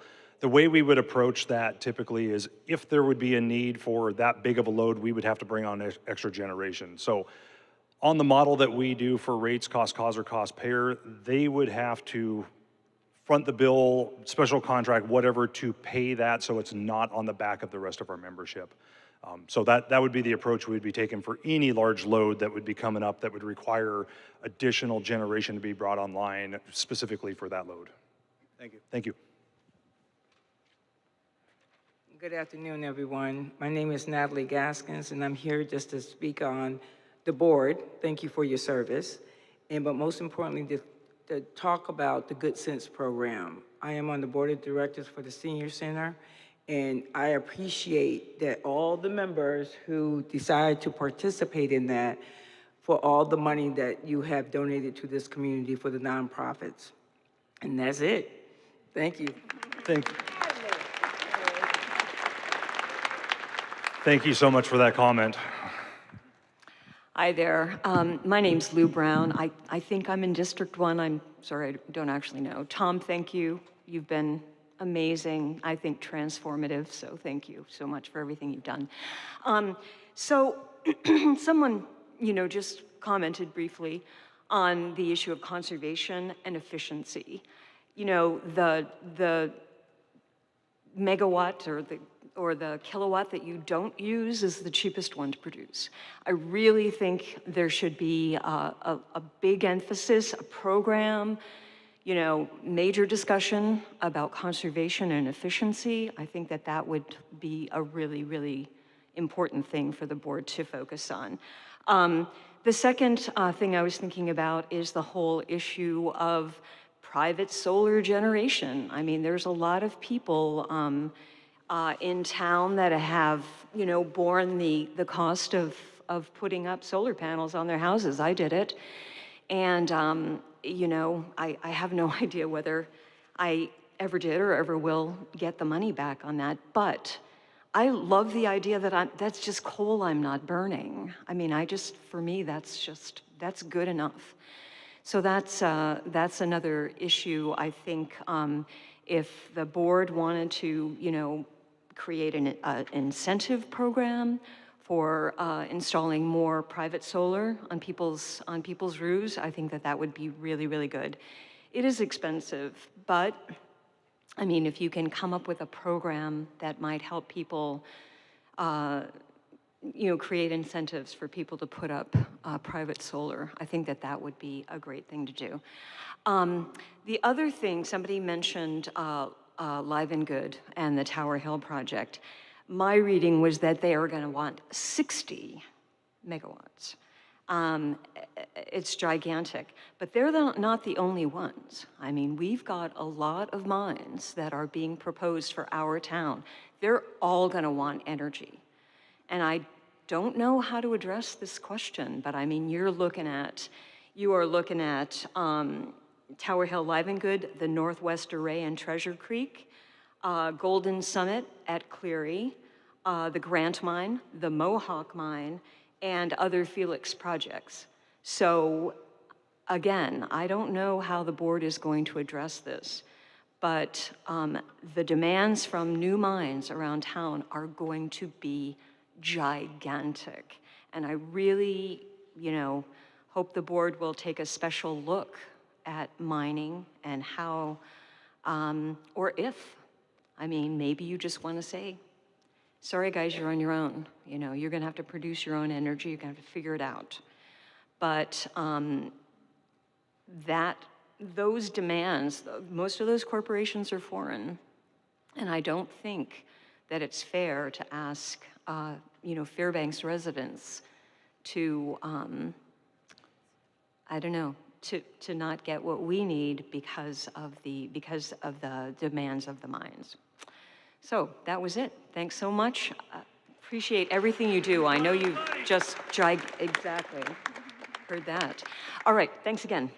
Yep. Thank you for those comments, and I do want to point out that as our strategic plan that we adopted last year, that I rolled out at this annual meeting last year, one of the things that we're doing as part of the strategic plan is evaluating the services and offerings that we have now and looking at other ones to have as well. So appreciate that feedback for the board to consider. Alex Copeland, District 2. For smoothing out generation requirements, including overnight, there's a thing that's several other generating utilities have been delving into. That's carbon heat batteries. Basically, you get a building full of carbon that you heat up and well insulated, and then use that to heat the steam if your generators aren't quite up to it or your boilers aren't quite up to it at the moment. And that way your boilers can run at a more steady pace, and you can use lots more renewables if it's big enough. And thank you, Tom DeLine, for your, and that's it. Well, I appreciate that because obviously you've been doing a lot of research and looking at other ways to help out, and I appreciate you giving that feedback to us. So yes, we're going to be looking at everything that's out there in order to try to bring costs down in the future for the membership. So thank you. Hi there, my name is David Leslie. I live in District 2. I want to just echo again the importance of transitioning as soon as possible to renewable energy. I'm in Nupiak, Kotzebue damn near rode into the ocean last October. I have never been there, and I want to make sure we do our part here in Fairbanks to prevent it and other villages literally eroding away. Especially, I've never been there, and I would like to make sure Kotzebue is there for generations to come. I also want to highlight the importance of rent. We need renter members. I am fortunate to be renting somewhere where the meter's in my name, but that is very difficult for most people. It also means that the majority of my bill is going to my meter fee because I live in a mother-in-law and don't cover the rest of the expenses. So I'm spending like what, $300 a year so I can comment right now. Not having these renters here, one, it limits who can serve on the board and be involved. It also, the renters in this community feel the impacts and what happens because of the decisions this body makes. And so they need to have a say, and I don't know if that's having a renter member position or two on the board. And renters aren't just kids. There's people who are in debt from going to school and can't afford a home. It's disabled people who have to move in with a caretaker. It's also our elders who live with families and in assisted living homes. They should have a say in this process because what we're doing here affects absolutely everyone and affects people outside of Fairbanks. I also, again, like I said 2 years ago at the annual meeting, I really want to see more Alaska Native representation on this board. If there's not Alaska Natives running, it's not because we don't care, it's because there are other issues in place. And I said this 2 years ago, and I haven't seen anything materially change to make this safer or better for Alaska Native people to run, as they are the indigenous stewards of this land, and what GVEA does affects their lands. Thank you. Those are very valid concerns, and I appreciate those comments, and we'll take those under advisement for sure. So thank you.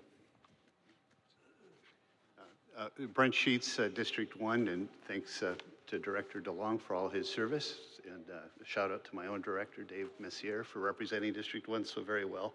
Thank you for the update on the LM6000. Sounds like a very prudent choice. Couple of questions. Will that be fueled from the local refinery, or will that require more trucked-in fuel like you did before? And I should have read your strategic plan. Thank you for bringing that up. I did not look at that yet, but I'd be curious to know in some future annual meeting in particular, the long-term strategy to replace maybe some of the other aging generation that we have. For example, you buy power from the Aurora power plant. I realize it's not a GVEA plant, it's an independent power provider, but that's aging out. The Doyon plant on Fort Wainwright's getting older. So is there any thought about renewing or replacing some of those, IPP generators?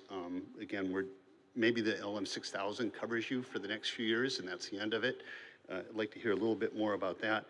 And then I guess that's about it, other than if we maybe renew some of our coal, we can sell our cheap coal-fired power down to Anchorage. I mean, to get some payback for our utilities. Thank you. Brent, thanks for bringing those up. Regarding the LM6000 fuel, so what we'd be looking at right away is to be able to use a product that's locally refined at the refinery. Not the ideal choice, but the LM6000 that we would be purchasing, we would ensure that it has a tri-fuel system that could be converted over to natural gas if and when the natural gas pipeline came in, so we'd be able to switch that over pretty easily. We would do the same thing with our current LM6000 if natural gas were to be coming forward. Regarding the long-term strategy on the power generation, right now we're focusing on what we need to do today, but that is part of the plan looking forward, is recognizing the aging infrastructure that we have, both on the generation side that we owned and also on the generation side that we're buying under purchase power agreements. And your last comment was one of my favorites, and I am happy to share that we will be selling power from the Healy coal plants down to Anchorage throughout this summer. So thank you. Good evening. My name is Patrice Lee, and I'm in District 4. And I'd like to thank Gary Newman, my representative, for years of tireless work and always being amazing to respond. And to Director DeLong, thank you. You've been a rock. So I'm going to start with a question, and then I have sort of a conversation between the board and the community here. The question is, GVEA is projecting major growth. What is the source of that growth, and what assurances does GVEA have that it will materialize? So as I touched on a little bit earlier, the major driver of the growth that we're seeing is mostly from the larger commercial members, the military, potentially mines, and others that way. So at this point in time, there is no assurance, but we're also not moving forward on, brand new generation outside of what we need to keep the reliability high today for meeting those future loads until we have contracts in place or firm commitments in place to do so. So what we're focusing on today is just to keep the reliability high for what we have going on today, not necessarily meeting all the future load growth going forward. Thank you for that. One of the things I wanted to mention was congratulations to all the scholarship winners. It's so important that we elevate education and help our young people, so thank you. One of the things that I miss in most meetings is the discussion of the health effects of burning coal, fuel, jet engine, diesel, naphtha. As we think about putting another LM6000 in the ground zero of bad air quality in North Pole, I don't think it's prudent not to consider the health effects and the cost of those health effects. Any economic analysis should include those. How we generate power, heat our homes affects our health, and we need to talk more about that. If we wonder why we have high levels of pulmonary emboli, cancer, inflammatory diseases, whatnot, you cannot discount the fact that the air we breathe is often very unhealthy. A whole generation of kids have grown up in our community breathing dirty air a lot of the time. And we won't know exactly how that affects them in the immediate or the future, but we know that statistically speaking, it will come about. We're going in the wrong direction. Imagine this. Don't imagine it, envision it. There's something called deep geothermal power. And it's not a new thing. It's in place in Iceland, in Canada, and many other places. And I am of the knowledge that we could have a project here in 3 years from start to finish for under $200 million that provides 100 megawatts of power in our borough, where it's already mapped out, the energy is there. And imagine $200 million compared to $70 billion for an LNG pipeline that might get here and may or may not come to us. I'm sure that you all have a lot of questions about that. You know, at some point I'd be happy to answer them. We need to explore all of our options. We're not just limited to this terrible situation we're stuck in. An LNG pipeline is at the most advantageous time schedule 3 to 4 years, and most likely 10 years. And the cost is outrageous, and we don't even know how we're going to be affected by it. We need to do something that will provide baseload power augmented by wind and solar in our community to protect ourselves and so that we can share with our neighbors in Alaska. So I want us to think outside the box and clean, green, baseload power for 100 years. We haven't done enough due diligence to exercise that research. So thank you.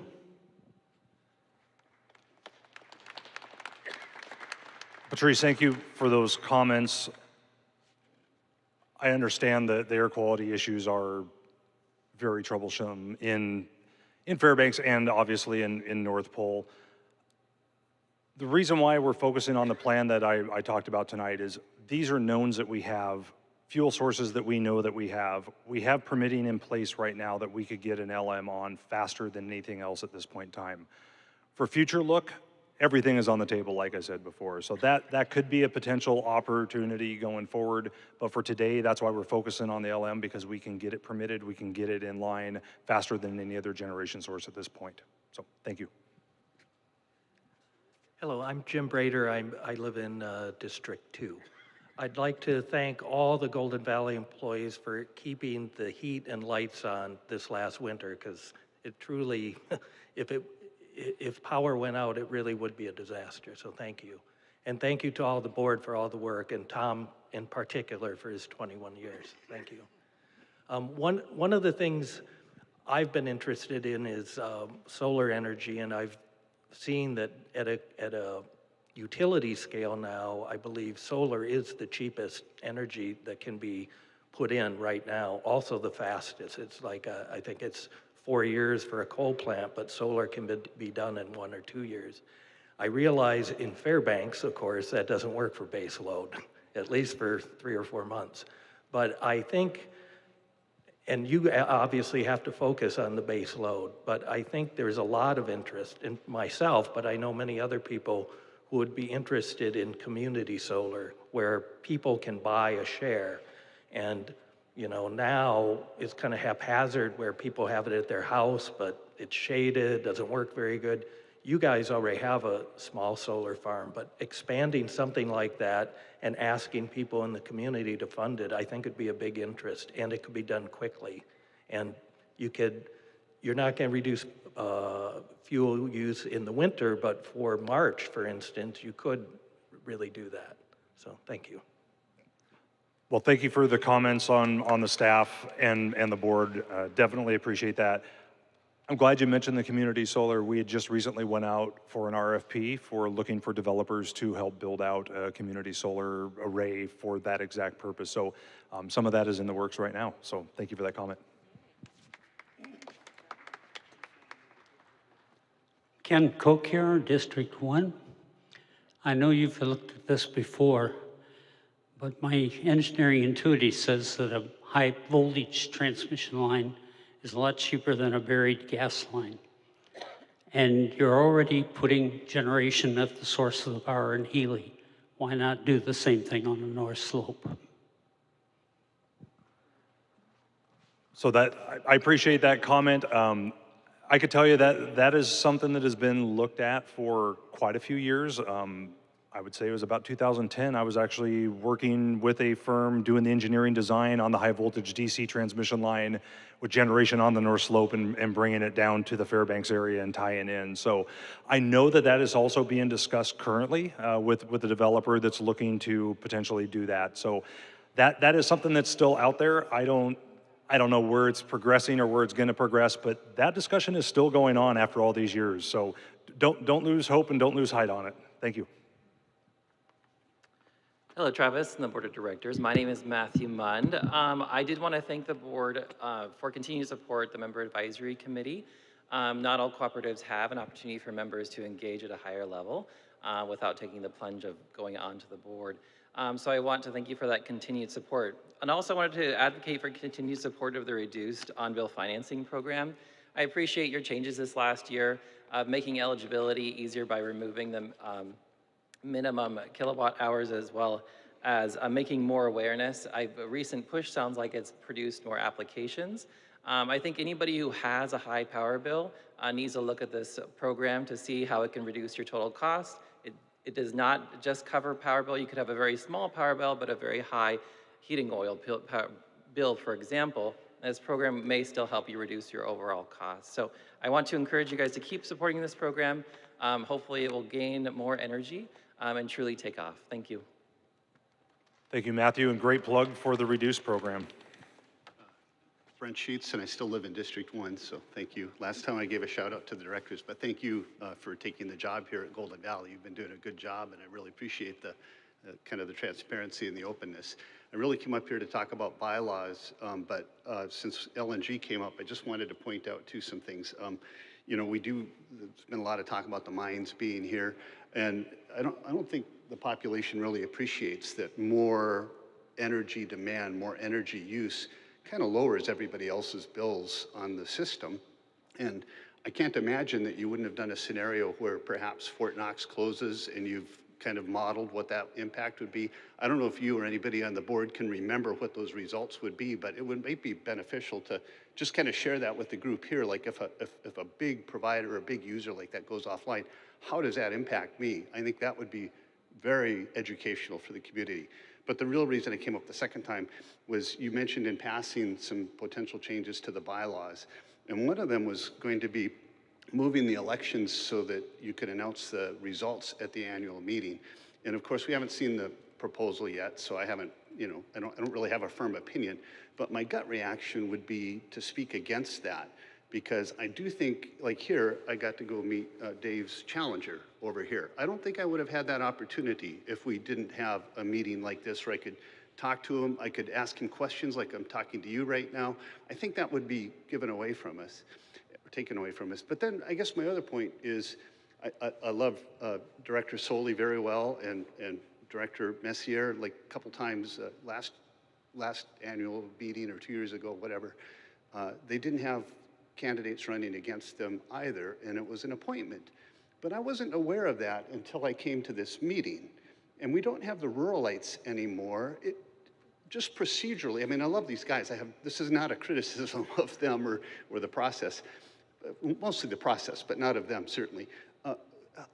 If there is a situation where a director is running unopposed, is there any publicity that's made of that? Is there any sort of effort to recruit? Because, I mean, you know, I might know some people that I could talk into running or nominate them if the need arises. But if we're not aware of that, how can we change that situation? We just come here and learn about it? That's not transparent. So, great comment. So on a couple points, we have a couple different ways for folks to get on the ballot for elections. So we've got a nominating committee that really works hard to try to find folks within the district to put their name in the hat to run. In addition to that, there's a petition process that any member can go and get 50 signatures and get on the ballot. So I do know this year was pretty phenomenal. The nominating committees really worked hard to find people. They had quite a few candidates that interviewed with the nominating committee and that were eventually brought forward. Regarding your point on the timing, that is a valid point, and that is something we've discussed a little bit internally. Haven't quite vetted it with the board at this point in time, but this would be something we'd just talk about. If it did move ahead of the annual meeting, a lot of other co-ops, which we're kind of the unique co-op in the entire state, that we're the only one that does it post-annual meeting, but a lot of the others also do like a forum, some sort of a candidate forum to where you could have an event that is specific for members hearing questions or asking questions of the potential board members. So could I clarify one point though? Yes. It wasn't the process that I was wanting to, I'm aware of the nominating committee, I'm aware of the petition process, but if that fails, then is there any publicity that says, oh, the nominating committee doesn't have anybody to put forward? Oh, nobody's put their name forward as a petition? Because then that lets some of us then maybe persuade others to put their name forward and try to get them through petition. But if we're not aware that there's no organic, or that's a more organic way, but if we're not aware that somebody not going through that process, then we don't have a way to remedy that as members. Thanks. So that's a good comment. I know we do, but obviously we don't maybe hit all the avenues so that everybody's aware of it. So that's a good comment, something we could take back and figure out maybe there's a different way. Hello, my name is Meg Waite. I'm with District 2, and I just wanted to say thank you to Tom DeLong for your 21 years of service, and Dave Messier as well, just for engaging as a community member. I've been able to reach out to the board and ask questions, and that's been very helpful. I also got to serve on the nominating committee for District 2 for the first time this year. I'm a graduate of the Sustainable Energy Program through Bristol Bay, and I'm a former intern with the National Lab of the Rockies, where I helped. Prior to that, I was a part of a team through UAF, and we designed a zero energy home for a tribal community on the western coast of Alaska. So a zero energy home is basically a home that produces as much energy as it uses throughout the year, dependent on its heating degree days, its climate zone, and things like that. I have just a couple comments. I really appreciate this meeting and this opportunity to share and all the work that's being done on behalf of the board and the CEO and all the staff and employees. A couple things. I've been really curious about any progress to form a task force or conduct a feasibility study focused on practical deployment of microgrids. This could include departments such as the Alaska Center for Energy and Power, the National Laboratory of the Rockies Alaska Campus, other UAF researchers studying materials, as well as the Alaska Small Business Development Center, and labor organizations such as the International Brotherhood of Electrical Workers. The reason I bring up microgrids is that these are smaller local energy systems that are already used widely across Alaska, especially in rural communities, and they can be built step by step, adjusted over time, and maintained locally. This means jobs, skills, and dollars can stay in our communities. They can also keep power on during outages or when loads are high, such as for emergency services or our schools.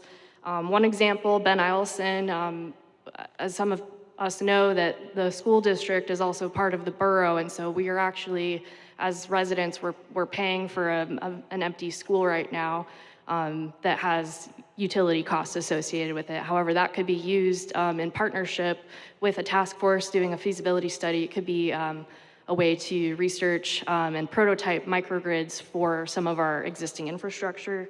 The other thing I wanted to share about was the low-income home energy assistance program. This is a federal program.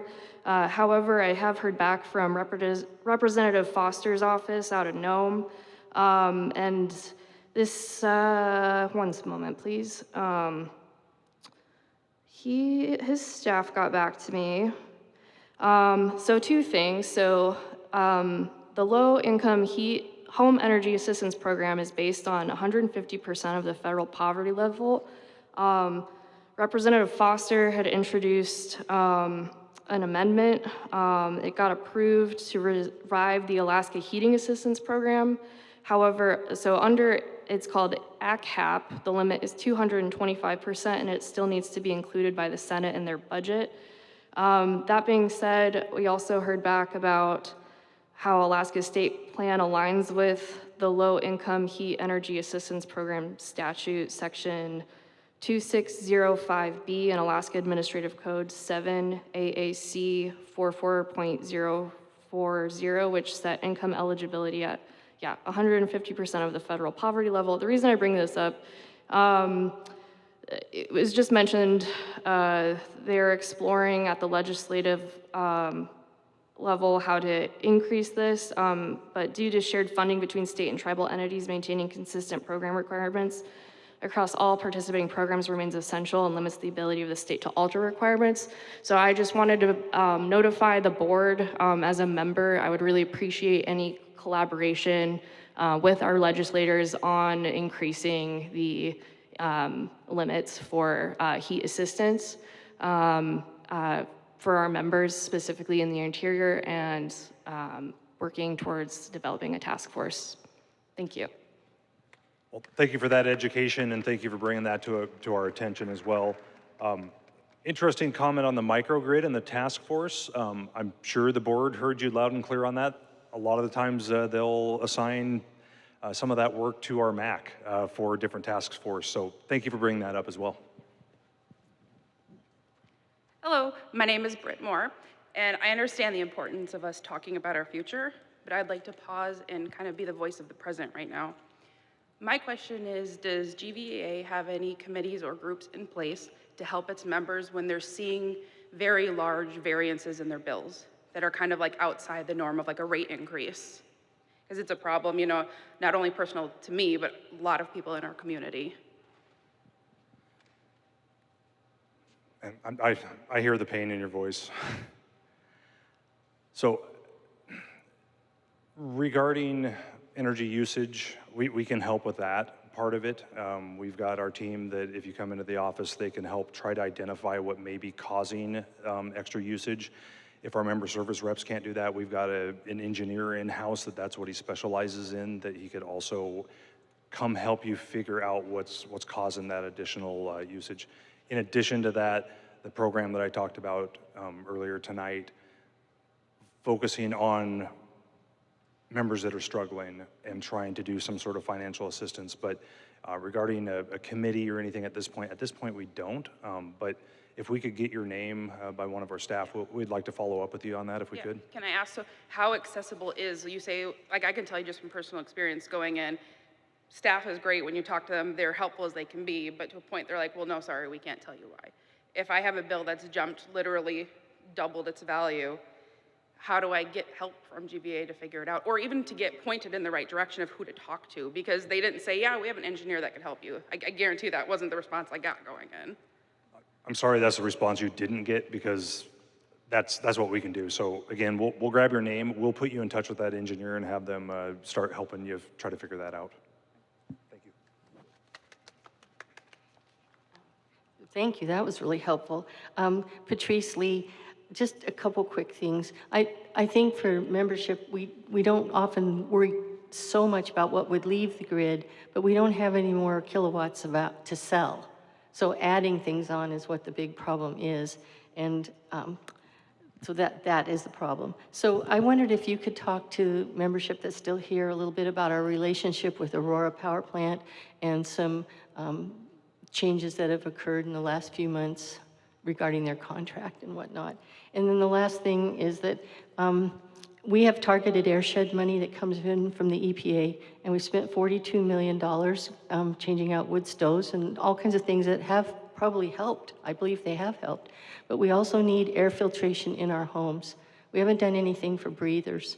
And so I'm looking forward to suggesting that, and I would like support for this, that we use some targeted airshed money to put mobile air filtration in people's homes, especially as we're burning more and more over these next couple of years. So on the topic of Aurora, we do have a contract with Aurora to purchase power from them. As everybody in this room is aware, everything has gone up in price. We have seen inflation go through the roof. We've been seeing it on all of our fixed costs. A lot of our PPA arrangements have seen that as well, Aurora in particular. Recognizing that their costs have gone up to keep reliability high, why, like I said, we are in dire need of having electricity available now and into the future. We did renegotiate a contract, not extending the term, but extending the price. Still is one of the cheapest energy sources that Golden Valley has access to. So we did renegotiate a contract with them to ensure, and there was strings attached to it, to ensure that they have their reliability higher and the amount of energy that they're putting out of the plant meeting a certain threshold. So that is the arrangement we have with Aurora. Hi, good evening. Mike Kraft, Tom DeLong's my representative, and thank you, Tom, for all your service. And by the way, I've seen every one of those CEOs come and go. Been right there with you, bud. I'm here primarily for my grandchildren and the other kids that I see in this community. And, you know, I've been involved in this air quality issue for almost 20 years. And it kind of made me somewhat of an expert on it because I read everything that I could get my hands on from all around the world about what we're dealing with here. And what scared me the most about it was the fact that a child born in this community, living here for the first 3 years of their life, is going to have some kind of cognitive impairment as a result of a brain injury from PM 2.5 particles and precursor gases making it into their core, the core of their brain. This is not I'm not the guy who figured that out, okay? There's 10,000 scientists around the world, in India and China and all the places that are dealing with the same problem, that have figured out that this is a permanent cognitive impairment for the rest of their lives. You know, that warm and fuzzy reaction they get when you hug them, and the skin to skin, and all the good stuff that I experience with my 4-month-old grandchild at my house right now. It goes in one door and goes out the other.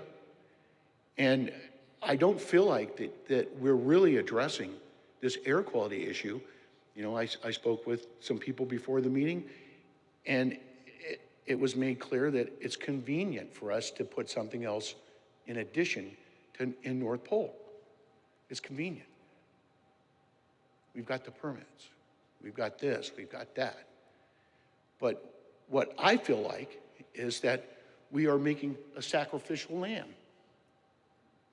in the form of our youngest members of our community. When we don't pay attention to the science has told us that we have a problem. The science has told us that it's harming people for life. That's been made clear. The 36 scientists that came here and did their study, I went to all their meetings, I listened to everything they said.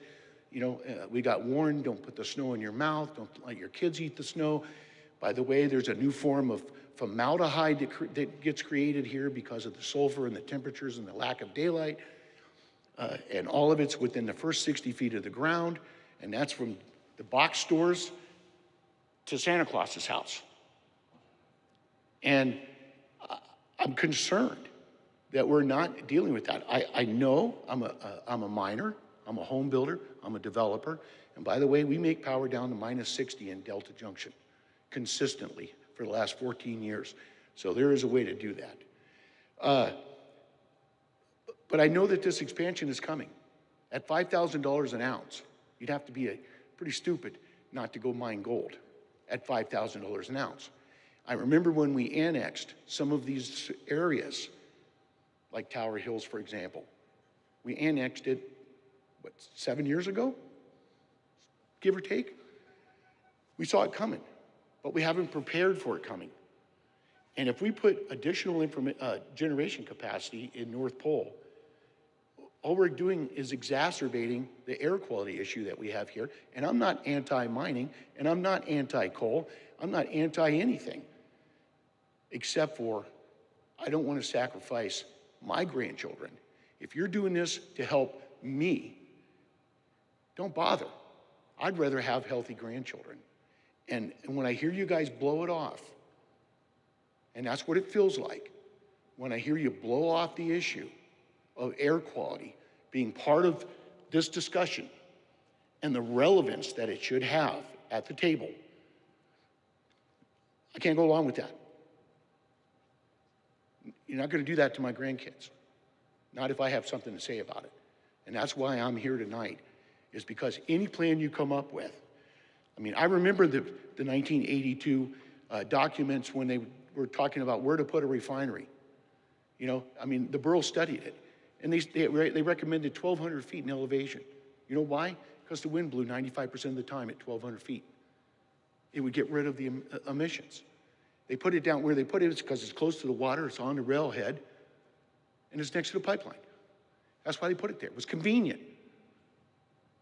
So please, give it the weight that it's due, this issue, and make something happen that encompasses all of those factors so that we not only can keep the lights on, but we can also make sure that our kids and our grandkids and the old folks aren't paying the ultimate price for it. Thank you. And Mike, I hear the frustration in your voice, and it's totally acceptable because I hear where you're coming from on that. I'm sorry to hear that you heard that the convenience is why we're looking at the North Pole Power Plant, and that's not the case. It's speed of getting power online. If the thing I struggle with and I am truly concerned with day in and day out, I mean, air quality is definitely high up on the list, but for me, it's the safety of our members. If it's 50 below zero and the lights go out and they don't come back on over a period of time, that's people's lives that are at stake. I have to be sure, as the leader of this organization, that the lights stay on when it's middle of January and 50 below zero. That is why I'm recommending moving forward with the second LM, not because it's convenient, it's because it's needed in order to keep the lights on for our members. So I just wanted to share that. I'm sorry that that's what the message you got tonight was, that it was a convenience on why it's selected. It's a speed is why it's being looked at right now. So, thank you. Howdy, Rory O'Neill, moved here in '98, raised 4 kids. Proud to say in 10 days, my daughter Maisie, who got a scholarship last year, the $3,000 continue ed, she texted me a moment ago, said, every penny was worth it. She's graduating University of Arizona, Tucson. So, yeah. Congratulations to her on that. That's great. Yeah, it's super nice. So, yeah, I'm retired from the university, engineer by trade. Just some feedback on going solar. So I've been into the offices, your engineering staff, new construction staff, everybody's been great. I don't know that it's your role, but just something to think about. There's no encouragement, right, from GVEA and the touch points I had for, hey, Rory, size your system to make your electric bill zero, right? And I just looked in the brochure, about 1,000 members with, 6,000 kilowatts of capacity, so about 6 kilowatts each. The bylaws or regs allow for 25 kilowatts per member, right? So there's just no messaging from GVEA about, do as much as you can for yourself since you're going through the permitting, the infrastructure, or whatever. So that's just something to think about, again, just in that, the sensation of doing some things for yourself to look out for. And then the other one is, the culture at GVEA is fantastic. I applied for a job when I first came up from Palmer, and the university just was kind of a better opportunity for what we were doing out of the chute. But yeah, total respect. The culture is awesome. So congrats to the board members, the staff, yourself. I've never met you as CEO. Way to go. Just unapologetically pursue baseload power, right? Just take care of us. It sounds like you're willing to, finally, I heard you say you're willing to say no, right? So 3 big minds come online. Hey, you guys are on your own, right? We have a certain cadre of customers to look out for. Anyhow, your policy stance and all, I just applaud it. You're on the right track. That's just humbly from me. Yeah. Thank you for that. Thank you for the feedback on the staff. Thank you for the comments on how you perceived or how you felt that for your experience. So that's helpful for me to hear that feedback from our members. So I appreciate that. One last thing on going solar. So I'm an engineer, I'm doing it myself. You have this awesome 3% loan program. It's not for me, not unless I'm gonna outsource the entire job to somebody local. So it's kind of like who came up with that arrangement? Thank you.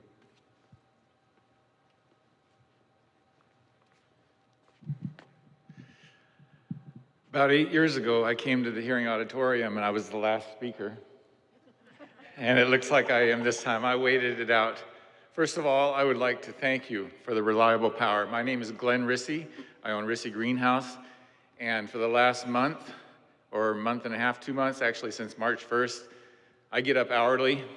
I stick my head out the door. I listen for alarms. I make sure the power's on. The power's always on. I've had some low temperature alarms that I've had to deal with, but that's not your fault. So thank you for the reliable power. Without it, I would be sunk. I mean, I would lose plants, and it would be tragic for me. I do have generators, but it would involve getting my pants and my shoes and going and firing up generators and making things happen, and it's not very good. I do want to thank the board. Mr. DeLong, I've never really met you or know you, but thank you for your service. I'm in District 4, Gary Newman.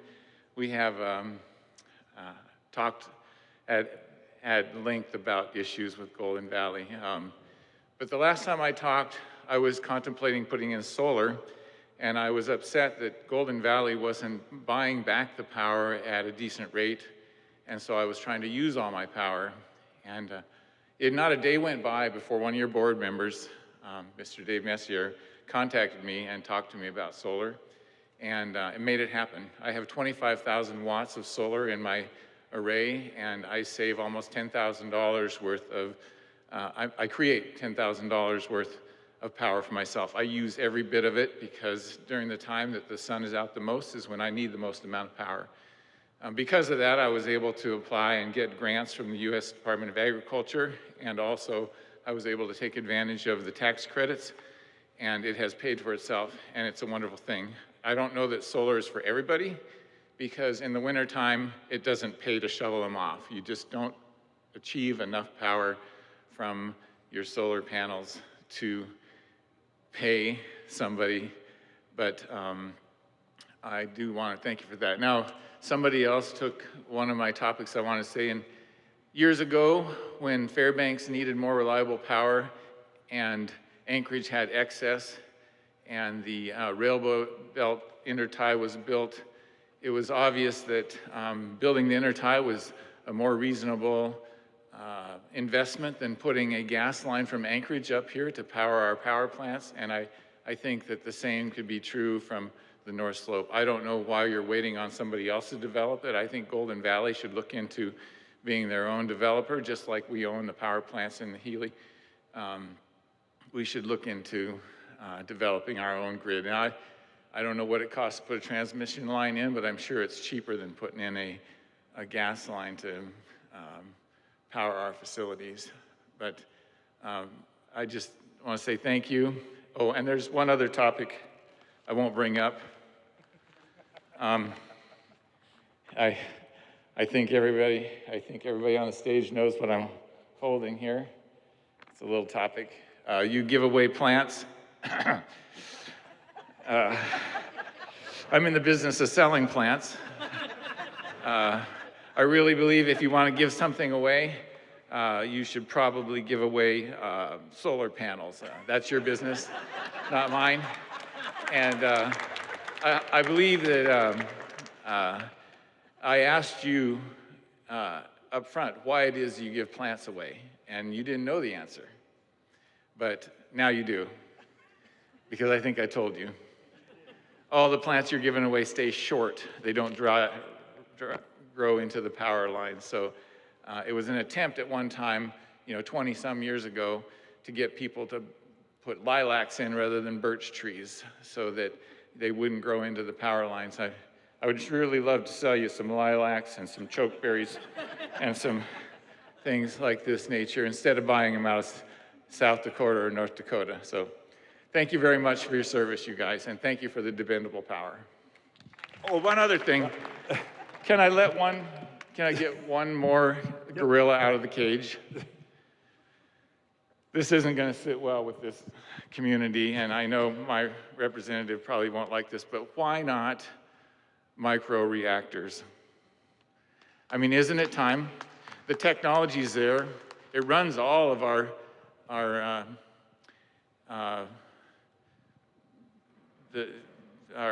big ships with the planes on them, our battleships. Why not? Isn't it time? Isn't there technology there that's safe? And isn't it clean for the most part? It doesn't create the gases and the toxins in the air. It might be time. Anyway, thank you very much. So thank you for the comments. I appreciate the feedback on the reliability. My wife appreciates all you do out there at the greenhouse, and she loves to come out there and spend a lot of money and buy a lot of plants. So I appreciate that as well. The nuclear reactor front, I would say that right now we're keeping an eye on what's happening at Eielson to see if that's feasible or not. And then we would evaluate that with everything else as we're looking at the long-term future plans. So we've learned our lesson on being serial number one on things, and we're trying to avoid doing that again and falling into that same trap. So thank you. Yeah, I'm Les Dalton, and Mr. Reese, he's right about solar panels. And I have solar panels, PV panels, I got solar thermal panels, I've got solar air heat, I got mini split heat pumps, I drive a Prius, I do it all. And he's right, and I did talk to Mr. Newman about, you get a hold of my supplier and get cheaper prices, and you guys can hook them up yourselves.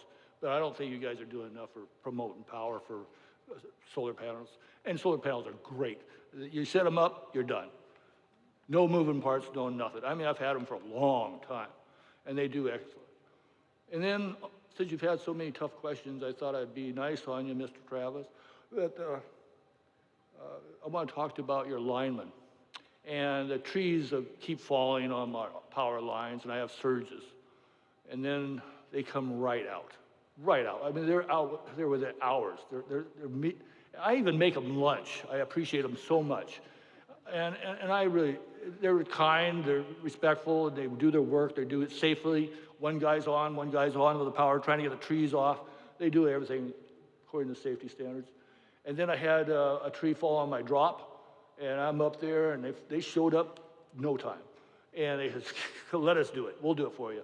And they took care of that, everything. I mean, I didn't even have to worry about it. I did lend them a couple little tools, but that's only because I was a general contractor and I had them. I had some more spikes, and none of the fault of Golden Valley, it's all from trees. And I lost my dryer went down, I have a nice house, and my micro hood went down, my beautiful, those expensive ranges, that went down, my toilet stove went down, my computer is gone, my dishwasher is blown, all in the month of August. And so I called up Golden Valley. I said, I think I got a loose neutral. And linemen were there within an hour. And they checked the transformer, they checked the lines, they checked the meter, they even asked them to come in and do the garage, check that too. And they were all really kind. And they're a little rough looking, but they're kind and they work hard. They work hard and they're diligent. I think one of them, Gilbreth, one of his names, I can't remember what the name, I lost my book.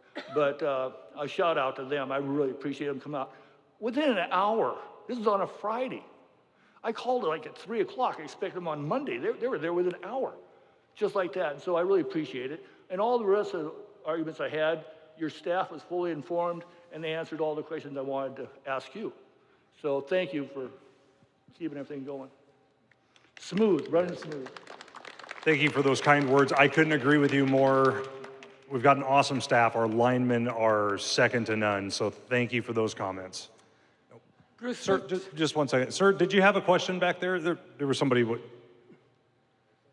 Yeah, you've been waiting for a while. Would you like to come up? Okay. Yes. Yeah, Bruce Swift, District 1. I'm curious, is Golden Valley looking into LDES and how much are you involved in it, and looking at the cost within 7 to 8 years, about a $50 million investment?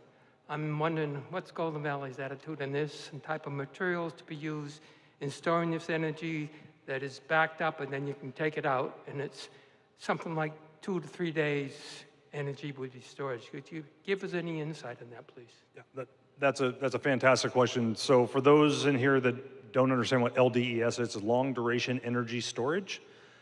So that is basically a battery type system, not necessarily using battery technology, but something similar to store energy for a longer period of time. Typically longer than 8 to 12, 24 hours is what it's looking at. We actually were part of we partnered with Westinghouse.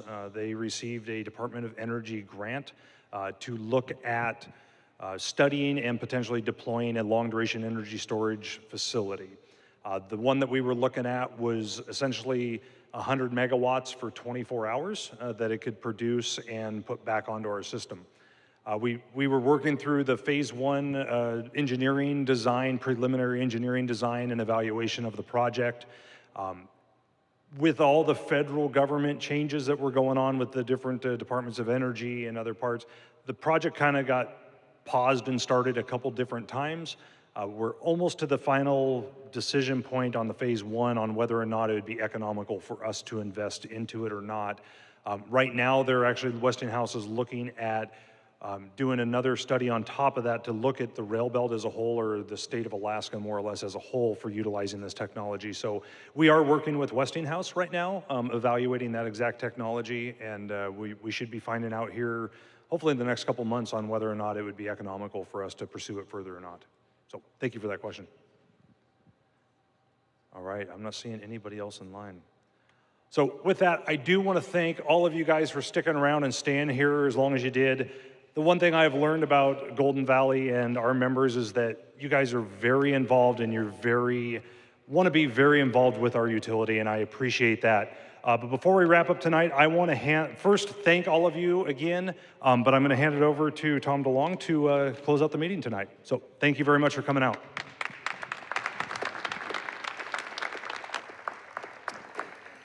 Thank you, Travis. Before we wrap it up, I just want to say a quick thank you.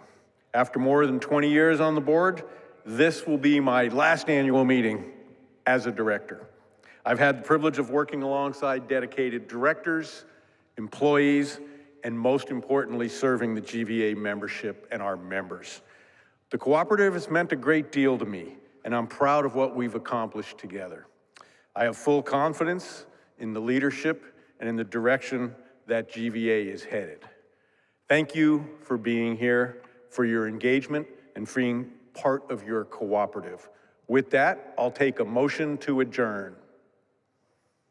Motion to adjourn. Meeting is adjourned. Thank you all.